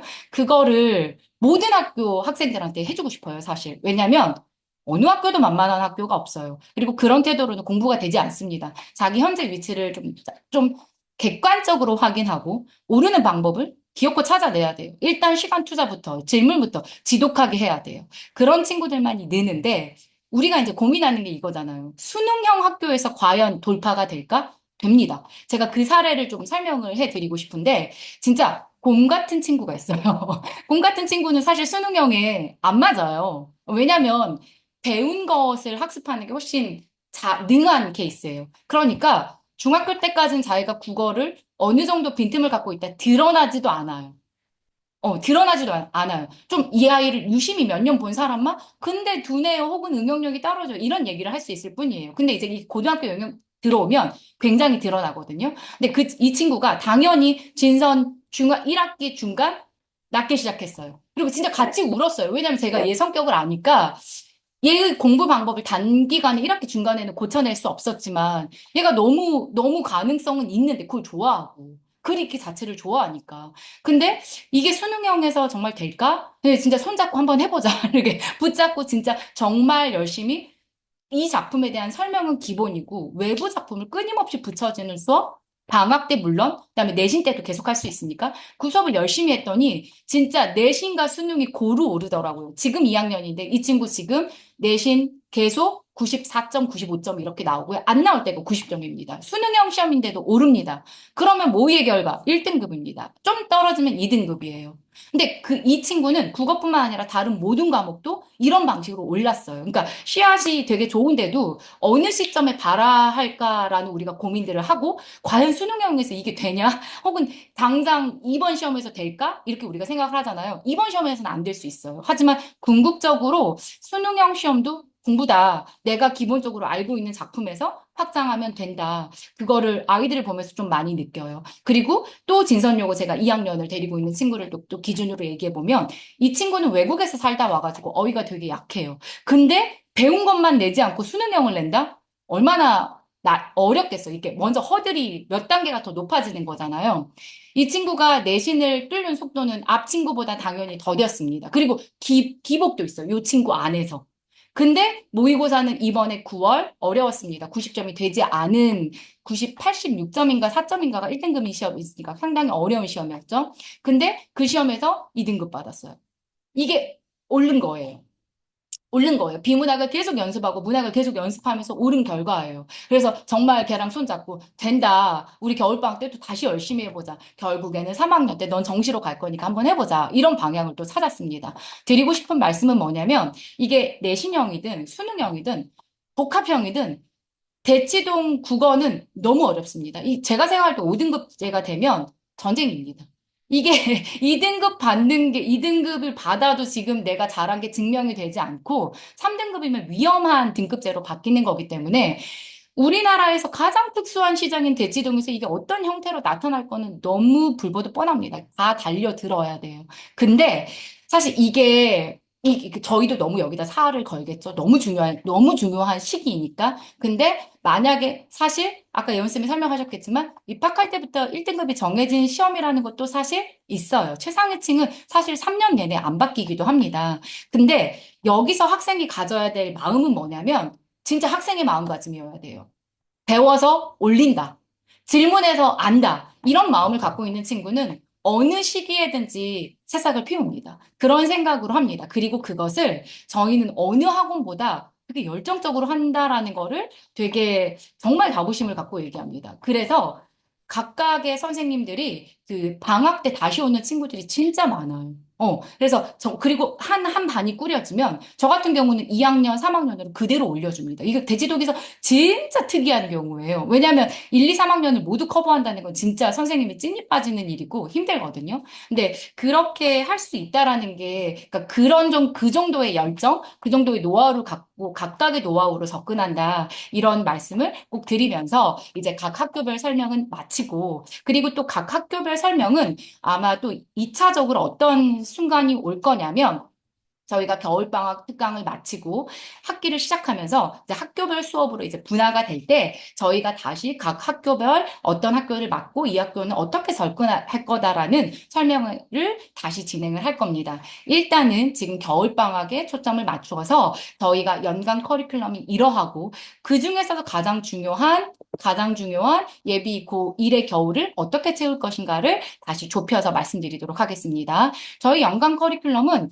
사실 이건 대치동 다 똑같을 거예요. 1, 2월은 당연히 사하를 걸어서 예비 고1, 특히 중간고사를 타겟으로 합니다.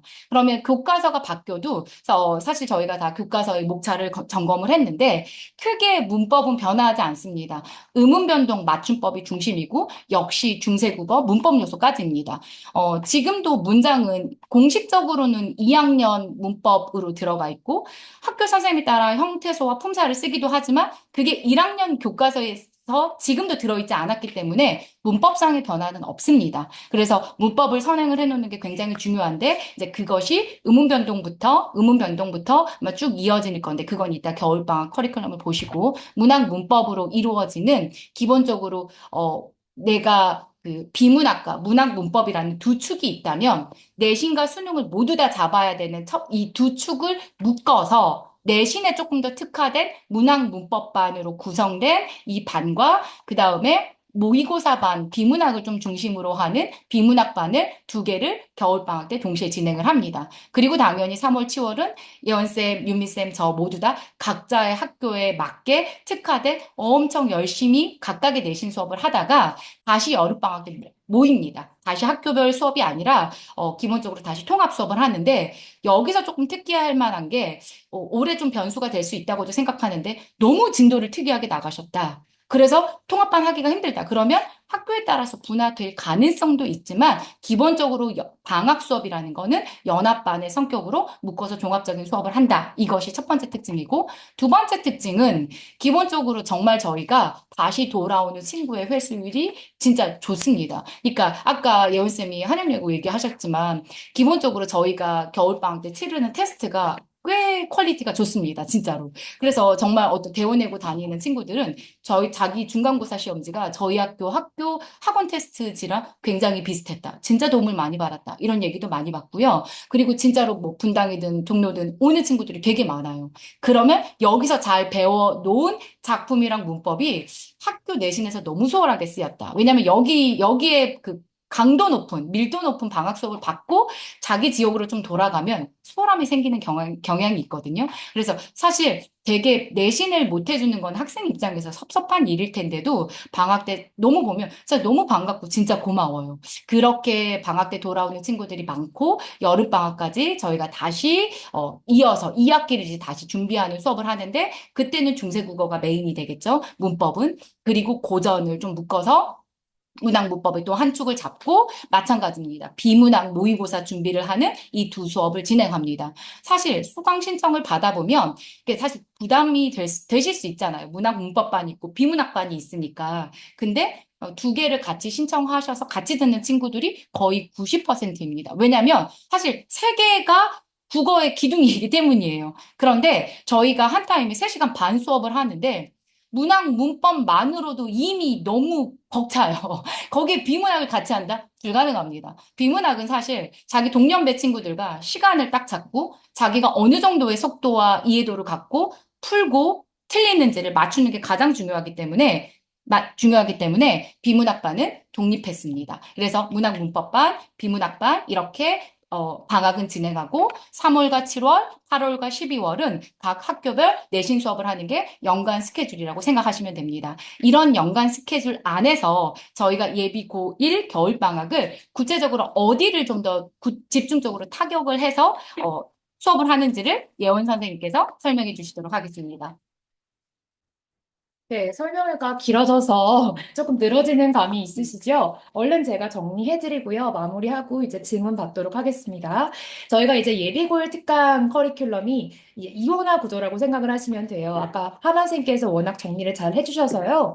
저희가 개념 심화반이라고 하는 건 문학이랑 문법을 같이 묶어서 3시간 반 수업 주 1회고요. 9주 특강으로 저희가 이렇게 계획을 하고 있습니다. 그래서 문학 문법 이제 특히 문학은 거의 작품 수가 정말 많아요. 그래서 많은 작품에 최대한 많이 노출을 시켜보면서 문제의 원리를 이해하는 그런 모의고사식의 문제를 특히나 많이 풀리고 있고요. 이제 문법 같은 경우에는 저희가 아까 강조를 해드렸던 깊게 들어가는 수업, 고등의 어떤 완전 입문 수업이라고 생각을 하시면 됩니다. 그래서 문법도 이제 저희가 특히나 고1 1학기에 많이 출제가 되는 범위를 심도 있게 그렇게 다루는 것을 목표로 하고 있습니다. 두 번째는 비문학 심화 문풀반인데요. 이거 이제 3시간 수업이고 시간을 딱 재놓고 하프 모의고사를 풀어가면서 자신의 동년배 친구들하고 자기가 어느 정도의 위치에 있는지 매번 확인을 하면서 실전 감각을 기르는 그리고 이제 저희가 고2 평가원 기출 지문을 갖고 오기 때문에 사실은 고2 지문을 이렇게 쭉 풀게끔 하는 수업이 대치동에는 거의 없는 걸로 알고 있어요. 그래서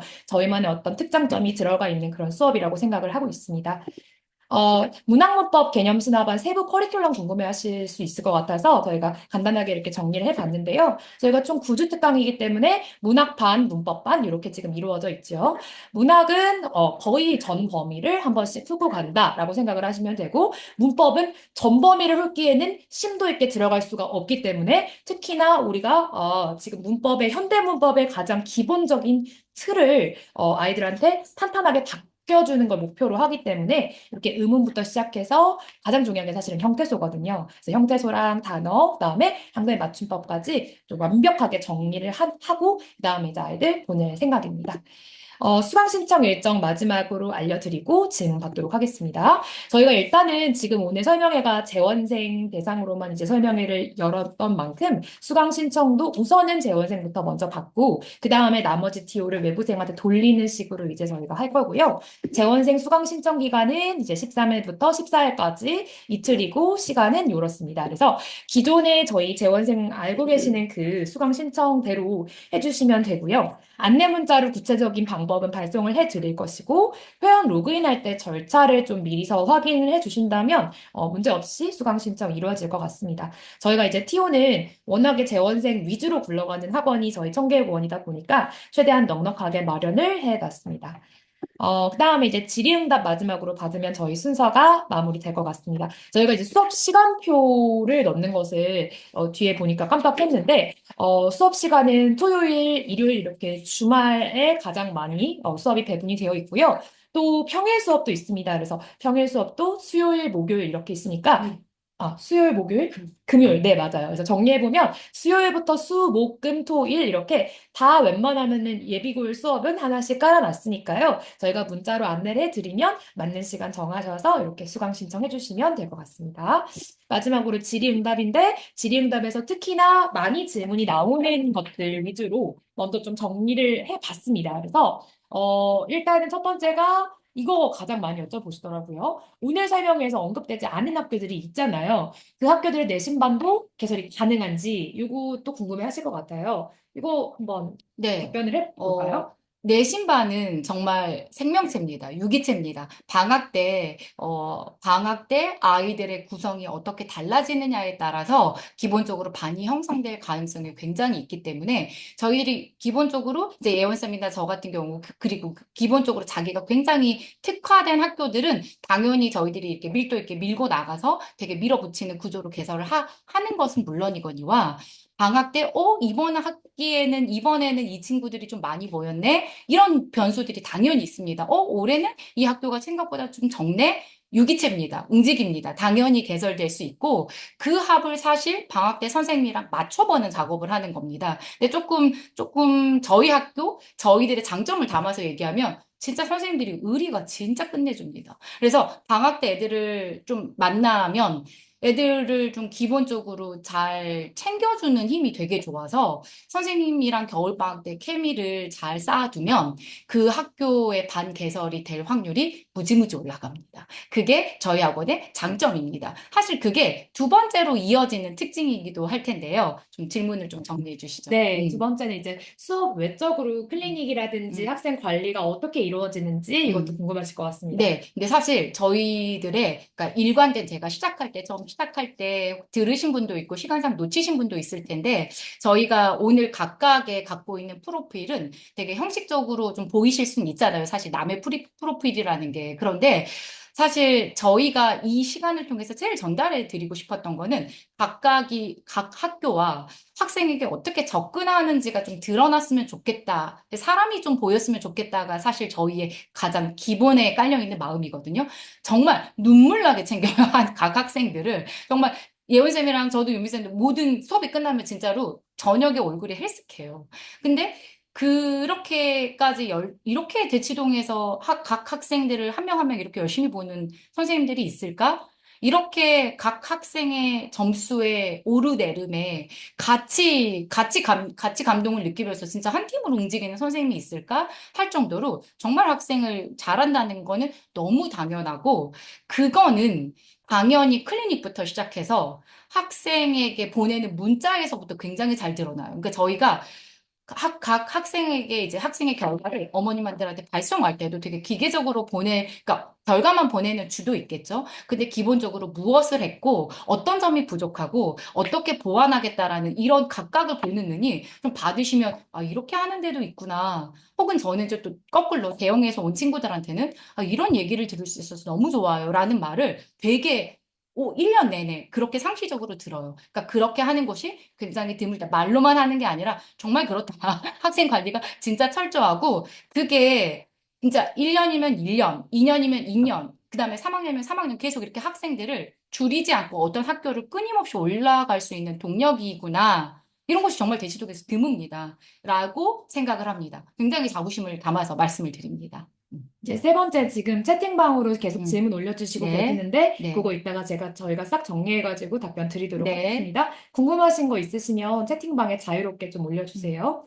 자, 세 번째는 이제 사실은 예비고일 수업이 올해 엄청 시장이 커졌잖아요. 맞아요. 그래서 올해 뭐 대형 수업이 난리가 났잖아요. 뭐 김선원 선생님부터 시작을 해서 네, 너무나 많은데 사실 그 수업이 다루고 있는 범위가 거기서 거기란 말이죠. 맞아요. 그럼 가장 많이 여쭤보시는 게 뭐냐면 선생님, 이번 예비고일 수업이 저 계속 대형에서 혹은 뭐 성계고원에서 계속 듣고 있었는데 중3 때 들었던 수업하고는 뭐가 차별점이 있습니까? 라고들 많이 여쭤보세요. 이제 거기에 대한 답변도 저희가 할 말이 진짜 많을 것 같아요.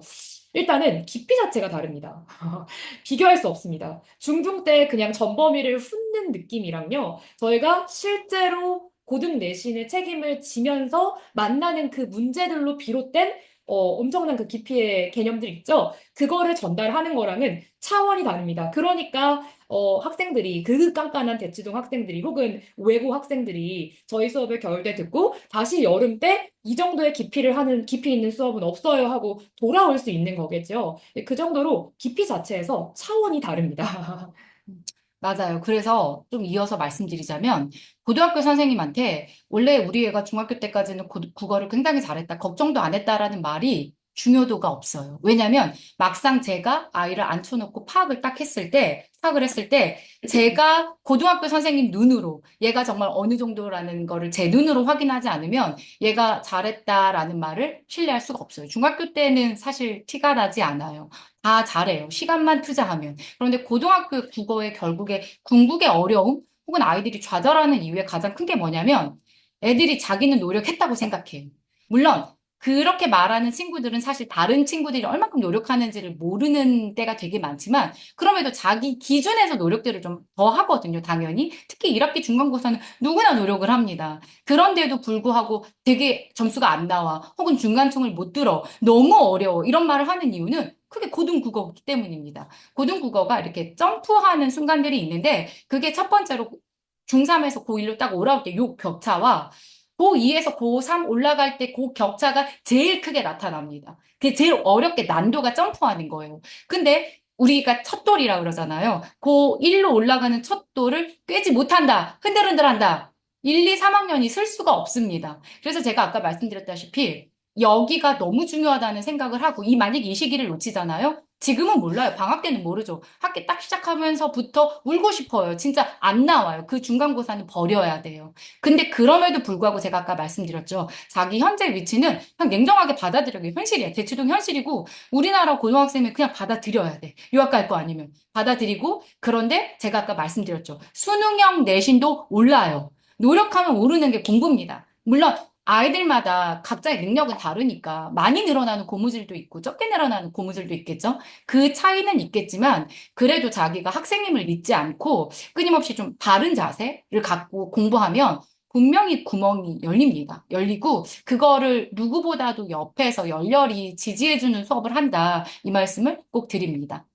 네, 또 질문을 해주신 게 있는데요. 네, 비문학 심화풀이반은 시험처럼 문제풀이를 하고, 네, 그 다음에 이제 해설을 하는 수업인지를 여쭤보셨어요. 이제 아까 저희가 워낙 시간이 없다 보니까 음, 이 부분을 조금 놓친 것 같은데, 네, 그쵸. 저희가 맨 처음에는 시간을 재고 하프 모의고사를 풉니다. 그 네. 다음에 이제 특히나 주요한 비문학 지문 같은 경우에는 꼼꼼하게 해설을 하는 형식이라고 생각을 해주시면 됩니다. 네, 그러니까 비문학 수업에 대해서 조금 더 말씀드리면 2학년 이제 저희들이 자체 편집한 문제집이 있습니다. 평가원을 포함해서 어려운 문제를 포함해서 만든 자체 문제집이 있는데 기본적으로 풀 모의고사 형태로 제작은 되어 있습니다. 그러면 수업 시간에 와서 비문학을 4개나 6개를, 그러니까 6개까지는 사실 힘들어요. 한 4개, 많으면 4개, 아니면, 그러니까 3개에서 5개, 보통은 평균은 4개가 되는 것 같아요. 요 정도를 풀게 한 다음에 기본적으로 비문학만 해제하는 겁니다.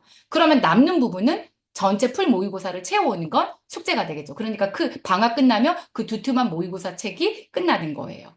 그렇게 되는 건데 해제는 비문학에 포커스가 맞춰진 수업이니까 시간 맞춰서 정확하게 풀고 그다음에 비문학 해제를 하는 건데 이게 이 수업이 왜 중요하냐면 고1 내신 들어가면 바로 느낄 거예요. 일단 그러니까 읽는 눈 돌아가는 속도가 느리면 고등학교는 다 못 풀어요. 뭐 경기고는 40분? 네. 경기고는 문항수가 너무 많아요. 그다음에 진선여고 외부 제시문 열심히 읽어야 돼요. 이 눈들이 느리면 뭐가 안 됩니다. 따라서 기본적으로 3년 내내 내가 내신 아주 시험이 타이트한 몇 주만 빼놓고는 모의고사 문제집은 끼고 있어야 돼. 이렇게 생각해야 결국엔 걔가 수능 1등급으로 가는 것 같아요. 네, 그렇습니다. 음. 다른 네, 질문이거든요. 어, 다른 대형 학원들은 이제 워낙에 올해 대형 학원이 많이 이제 중3 시장이 커졌으니까요. 네, 중3 여름방학부터 15주, 겨울방학부터 15주, 뭐 이런 커리로 이제 하잖아요. 네, 그죠? 네. 양적으로 1, 2월 9주 커리와 차이가 날 것 같은데 음. 차이점과 장단점이 있으면 어떤 게 있을까요? 라고 네네. 여쭤보겠습니다. 그거는 되게 명확하게 말씀드릴 수 있는데, 저희가 지금 이게 재원생을 먼저 대상으로 하는 그 설명회의라는 것과 사실 되게 맞물려 있는 설명인 것 같아요. 뭐냐면, 저희하고는 다른 대형학원과 굉장히 다르죠. 초등부부터 쭉쭉 올라오는 친구들이 굉장히 많은 아주 대치동 안에서도 특수한 학원의 구조를 갖고 있습니다.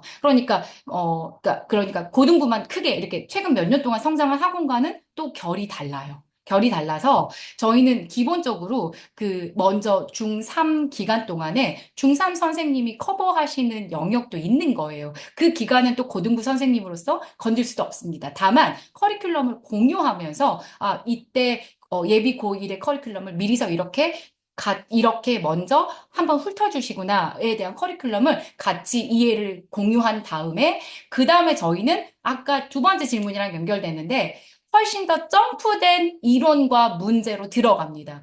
그러니까 전혀 달라요. 그러니까 예를 들면 제가 허생전이라는 소설로 설명해 볼까요? 허생전은 중학교 때부터 심지어 1학년 때부터 애들 스토리 다 알아요. 허생전 굉장히 쉽다고 생각하지만 막상 고등학교 내신에 허생전 문제만 풀려도 애들 티냅니다. 왜냐하면 허생전이 예를 들면 뭐 몰락양반이야 실학정신으로서 뭘 했어 다 알죠. 이게 중학교에서 배우는 허생전의 이해예요. 근데 고등학교에서는 허생의 이중성이 뭐야? 어떤 점에서 양반을 여전히 옹호하고 아니면 혹은 또 벗어나고 싶어? 사고가 애초에 달라요. 중학교 때는 다뤄본 적이 없는 층위를 물어봅니다. 문학만 그렇겠어요? 문법, 비문학 마찬가지입니다. 따라서 고등학교에서 이제 다룰 수 있는 그 커버의 영역이 굉장히 다르다는 말씀을 드리고, 그 대신 이제 저희는 알고 있어요. 저희가 이제 9주를 하면 14, 15주보다는 좀 더 밀도 있게 해야 된다는 걸 알기 때문에 정말 최선을 다해서 문제로 보강을 해줘요. 그리고 보충으로 보강해줘요. 그리고 저희의 힘은 클리닉에서, 그 다음에 테스트 정답, 각 학생의 오답을 잡아줄 때 굉장히 선명하게 드러나요. 그거는 대형 강의에서 절대 맛볼 수 없는 깊이감이에요. 그렇게 말씀을 드립니다. 어, 저희는 워낙 테스트 음, 자체가 네, 고등 내신과 모의고사형으로 이제 네, 테스트가 나가고 있기 맞습니다. 때문에 음, 나 그래도 대형에서 공부 좀 한번 하고 왔어 하는 애들도 음, 거의 대부분 클리닉에 걸려서 와요. 그럼 저희가 클리닉이 수요일, 목요일에 있기 때문에 저희 클리닉의 장점이라고 한다면 강사가 직접 운영하는 클리닉이에요. 저희가 1대1로 이 아이가 이런 거 틀린 걸 보아하니 이런 부분이 좀 부족하구나 해서 깊게 들어가서 이런 부분 하나하나 짚어주는 거랑 단순히 그냥 대형에서 문제 많이 풀고 그다음에 한 번 더 그냥 재시험 걸려가지고 풀고 오는 거랑은 질적으로 차이가 정말 많이 날 거라고도 이제 클리닉 부분에서도 생각을 하고 있습니다. 그러니까 이렇게 생각하시면 돼요. 내용을 아는 것과, 아까 강사가 설명을 하는 것과 아이가 이해하는 것은 절대 1대1이 아닙니다. 내가 강사 입장에서 제일 위험한 게 내가 설명했잖아. 애들 몰라요. 애가 알았는지 몰랐는지는 그건 정말 관리하고 애 문제집 뒤져보고 질문, 1대1로 앉혀놓고 질문할 때만 확인할 수 있는 거예요. 그거를 잘한다는 거고, 그거 하기에 구주는 절대 짧지 않습니다. 그게 저희가 겨울방학을 매번 하면서 느끼는 장점이고, 사실 이게 너무 잘 되고 있기 때문에 매번 여름방학 돌아오는 친구들 너무 많고, 성공적으로 각 학교에서 내신을 보내고, 그리고 1년 내내 내신반들이 잘 꾸려지는 이유이기도 합니다. 두 번째 질문이 국어 실력이 아이마다 차이가 날 텐데, 중학교 때 점수나 기본 문해력이나 이런 게 차이가 나잖아요. 이 학생들을 어떻게 동시에 관리하시나요? 이걸 여쭤보시는데, 이거는 대형이 절대 못하는 부분을 저희가 하고 있기도 하죠. 그쵸? 아까 클리닉을 저희가 어떻게 운영하는지, 강사가 저희가 직접 운영하는 클리닉을 계속 하고 있기 때문에, 이런 클리닉에서 보충을 하는 거죠. 일례로 올해 이제 아직 2025년이 안 됐으니까 올해 분당에서 온 남학생이 한 명 있었어요. 이제 겨울방학 때. 근데 이 학생이 와서 깜짝 놀란 거예요. 대치동 아이들이 생각보다 너무 잘하는 거예요. 자기는 이 테스트가 어려워 죽겠는데, 자기도 나름대로 분당 대형학원에서 열심히 공부해가지고 왔는데, 아니, 자기는 이 테스트가 너무 어려운데 이 아이들은 자기보다 훨씬 잘하니까 얘가 기가 죽은 거예요. 근데 제가 이제 이 아이를 끌고 가면서 클리닉에서 붙잡고 진짜 한 8주 정도를 클리닉을 계속 한 거죠. 어떻게 보면요. 결국 이 아이가 맨 마지막 주차에서 그 반에서 가장 좋은 점수를 받고 구주 특강을 종료를 했어요. 그리고 그 아이가 저한테 연락 왔거든요. 선생님, 저 학교 국어 1등급 받았습니다. 이렇게 이제 연락이 왔어요.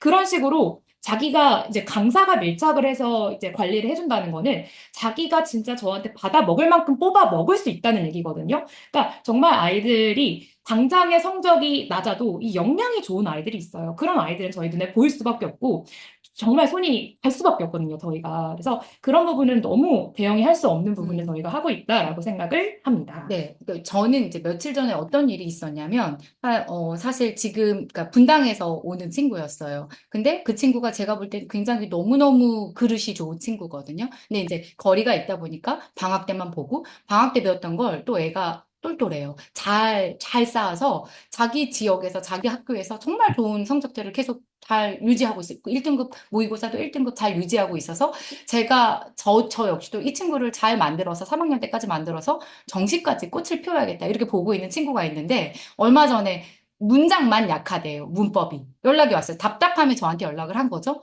제가 정말 이 바쁜 이 내신이 시작했으니까 이 바쁜 이 시기에 시간을 쪼개서 너 언제 와? 문장 약하니까 쌤이 설명해 줄게. 이런 식으로라도 해서 기간이 아닌데도 이렇게 보충을 해준 일이 있었어요. 그러니까 이거는 그냥 단순히 자랑하려고 하는 말이 아니라 진짜 이렇게까지 따뜻하게 애들을 좀 보는 곳이 진짜 없어요. 힘들어요. 근데 그 선생님의 에너지가 마음이 쓰이는 일인 거잖아요. 근데 그게 중요하다는 걸 모두 다 공유하고 있는 사람이라는 거를 좀 말씀을 드리는 겁니다. 또 질문이 있나요? 네, 음, 이거 있고, 음. 이거 있고. 네, 형 중3반의 심화 버전인가요? 아니면 확장 버전인가요? 라고 여쭤보셨네요. 저는 심화나 확장이 아니라 그냥 완벽하게 다른 고등 영역이라고 말씀드리고 싶습니다. 중3의 심화나 확장이다 그러면, 그러니까 어머님 입장에서 그게 무슨 말장난인가 이렇게 말하실 수 있겠는데, 고등학교 선생님 기준, 중학교 국어는 절대 비교 기준이 될 수 없습니다. 그냥 고등학교 국어를 새로 시작하는 거예요. 제가 옛날에 이제 어떤 곳에서 이제 초등학교 선생님들부터 이렇게 쭉 커리큘럼을 좀 설명하는 시간을 좀 가진 적이 있었는데 제가 깜짝 놀랐어요. 초등학교 때부터 의문 변동을 배운대요. 제가 왜 놀랐냐면 아니 그렇게 오랜 기간 의문 변동을 배우면서 애들은 고1 의문 변동을 왜 틀리는 거야? 심지어 초등학교 때 배워? 엄청 그러니까 그게 일종의 선행이었겠지만 개념 그때부터 배운대요. 그리고 나서 고등학교에서 제가 어느 정도로 응용되는 의문 변동 문제가 나온지를 딱 예시를 한 문제 띄웠어요. 그 의문 변동에는 품사의 개념도 들어가 있고 형태소의 개념도 들어가 있고 그리고 비로소 문제는 의문 변동으로 나오는 거였어요. 개념이 세 개예요.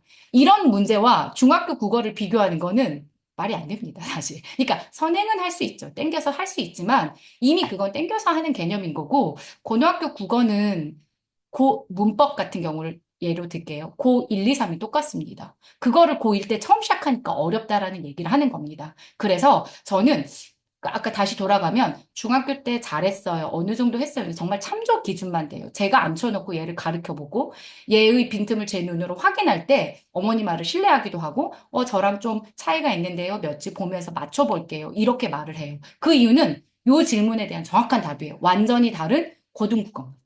네. 특목반 출신들, 그쵸? 원장님들 특목반 네. 출신들이 있는데 네. 외고자 사고 많이 가는데 이 네. 학생들 어떻게 연결되어서 받으시나요? 내신 안 하시는 거죠? 내신은 저희가 지금 소개를 해드린 그 학교들은 이제 올해 저희가 진행한 내신 학교들이었고요.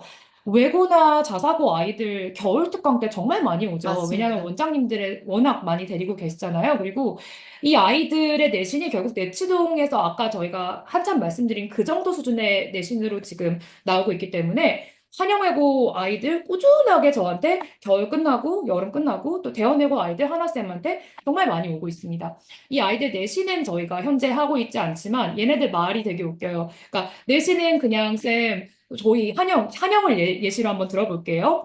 한영 저 그냥 선택의 범위가 없대요. 대치동에서 그냥 대형 몇 군데밖에 없다는 거예요. 대형 한 크게 봤자 세 군데밖에 없는데 세 군데 다 그냥 자료 받으려고 다니는 거고 질문은요 저한테 합니다. 저한테 선생님 중세국어 있잖아요. 이런 거 있는데 그래서 너는 왜 학원에 질문 안 하고 나한테 그러니까 쌤을 믿으니까요. 이렇게 하면서 저랑 어떻게 보면은 계속 여기에서 연을 가지면서 그냥 내신 때 한번 이렇게 확 내신 자료 가지고 이제 공부하고 다시 돌아오고 이러는 경우가 정말 많아요. 그래서 내신은 하지 않지만 연이 계속해서 있다라는 그러니까 걸 좀 이런 거, 말씀드립니다. 네, 현실적으로 이런 문제가 있어요. 그러니까 일단 그러니까 방학 때 너무 연이 좋고 너무 호흡이 좋아가지고 어떤 반을 지역이 멀더라도 개설되는 경우도 사실 있어요. 그런데 저희는 진짜로 어떤 친구들을 만나서 1년 내내, 2년 내내 이 친구들을 3학년으로 끝까지 올리는 게 저희 머릿속의 구상이기 때문에 장기전을 생각할 수밖에 없거든요. 근데 위치가 너무 멀어. 혹은 학교에 되게 특수성이 있어요. 그러니까 예를 들면 이런 친구들, 외고 친구들은 사실 평일에 나오기도 힘들어요. 하나고도 있잖아요. 네. 그러면 사실 반을 지속적으로 1년을 만든다. 이게 어렵더라고요. 그래서, 그러니까 너 자료 필요해? 질문 있어? 이런 식으로 계속 컨택은 하지만, 연락은 하지만, 내신반이 안정적으로 꾸려지기는 어려워서 애초에 저희의 목표가 진짜 이 사람을 만들어서 씨앗을 피워서 3학년을 어떻게 올리는가의 구상이 있으면 애초에 조금 머뭇거리게 되는 거는 어쩔 수가 없다. 그리고 그게 좀 애석하게 지역의 범위로 나타나는 것 같다. 이제 이렇게 말씀을 드리는 겁니다. 이제 그런데 이게 이제 거의 99%의 답안이고, 그런데 아까 말씀드렸다시피 내신이란 것 자체가 되게 유기체이기 때문에 막상 이제 뚜껑을 열어봤을 때 학교 인적 구성이 어떻게 달라질 수도 있는 거니까 사실 또 변수는 있더라. 요 정도입니다. 하지만 대체로는 좀 어렵지 않았을까, 아닐까, 이게 좀 답변이 돼 드릴 수 있을 것 같습니다. 수업 인원이 궁금합니다라고 하셨는데 저희 네, 20명 넘지 않습니다. 네, 맞습니다. 일단 기본적으로 한 15명 정도면 슬슬 마감해야 되나, 요 정도를 생각합니다. 음, 그러면 저희가 질문을 대부분 다 답변을 해드린 것 같고요. 네, 어휘나 고사성어, 요거는 이제 중3 애들이 지금 많이 막 테스트 조금씩 하고 있죠, 그쵸? 저희가 아예 어휘 파트를 따로 빼지 않아요. 왜냐면, 솔직히 말씀드리면, 3시간 반 동안 문학 문법을 이 정도 깊이로 진행을 하려면 어휘에 따로 뺄 수 있는 에너지가 없습니다. 저희가 맨 처음 와서 테스트 30분 보고, 테스트 풀이하고, 또 나머지 2시간 반 정도의 시간 동안 이 범위를 깊이 들어가야 되는 거기 때문에 저희는 효율적으로 움직일 수밖에 없고요. 가끔씩 저희 테스트에서 맨 마지막에 저희 모의고사에도 왜 어휘 문제가 나오잖아요. 그런 문제들이 한두 문제씩 일부러 이제 껴 넣어서 고사성어라든지 이런 것들 이제 나름대로 커버를 하려고 하고 있으나 따로 이제 뭐 교재가 있거나 그렇진 않습니다. 네, 근데 그러니까 사실 내신 학교들에서 고사성어 외우게 하잖아요. 그래서 그때 이제 좀 외우게 시키고 뭐 그렇게 가는 것 같습니다. 네, 그러니까 어휘 질문은 기본적으로 어떤 맥락에서 조금 하시, 외국에서 좀 살다 오신 분, 혹은 책을 아이가 너무 우리나라에서 계속 살았는데 책을 너무 안 읽은 친구들, 그래서 독해력이 이게 당장 늘지 않는 친구들이 좀 고민을 좀 하시는 것 같은데 이게 외국어가 아니잖아요, 국어가. 하지만 너무 어려울 때 어휘로만 접근한다는 건 굉장히 위험한 발상입니다. 맥락을 놓쳐요. 그렇기 때문에 큰 논리의 얼개를 잡아가는 과정이기 때문에 어휘가 부족하다고 알려주시면 학생에 따라 저희가 이거 너 추가로 좀 더 공부해 해서 개인적으로 확인해주고 숙제 점검을 같이 해주는 보충 작업은 할 수 있습니다. 그런데 그게 수업의 메인이 되면 절대 안 됩니다. 혹 다른 데서 그렇게 수업하면 정말 도망장입니다. 어휘만 중심으로 하는 고등학교 수업은 있을 수가 없습니다. 다만 이제 개인적으로 어떤 학생이 부족하면 그것을 보충해주는 방법을 저희도 고민은 한다. 학생에 따라서 그 정도의 말씀을 드립니다. 네. 네, 이렇게 되면은 저희가 이제 질문 들어온 거는 다 정리가 이제 어느 정도 된 것 같고요. 네. 혹시라도 추가적으로 궁금하신 사항이 있으시면 이제 카운터 통해서 이제 여쭤보시면 저희가 최대한 이제 성심성의껏 답변해 드리도록 할 거고요. 오늘 생각보다 정말 많이 길어진 이 네. 설명에 긴 시간 동안 고생 많으셨습니다. 들어주셔서 진심으로 감사드립니다. 너무 고생하셨습니다. 그러니까 이것은 녹화가 되어 있기 때문에 문자로 필요하면 학교별로 좀 잘라서 전송이 되거나 아니면 요청하면 받을 수 있는 구조로 운영이 되는 걸로 알고 있습니다. 긴 시간 감사합니다. 네, 그럼 오늘 고등부 설명회 여기까지 마치도록 하겠습니다. 고맙습니다. 감사합니다.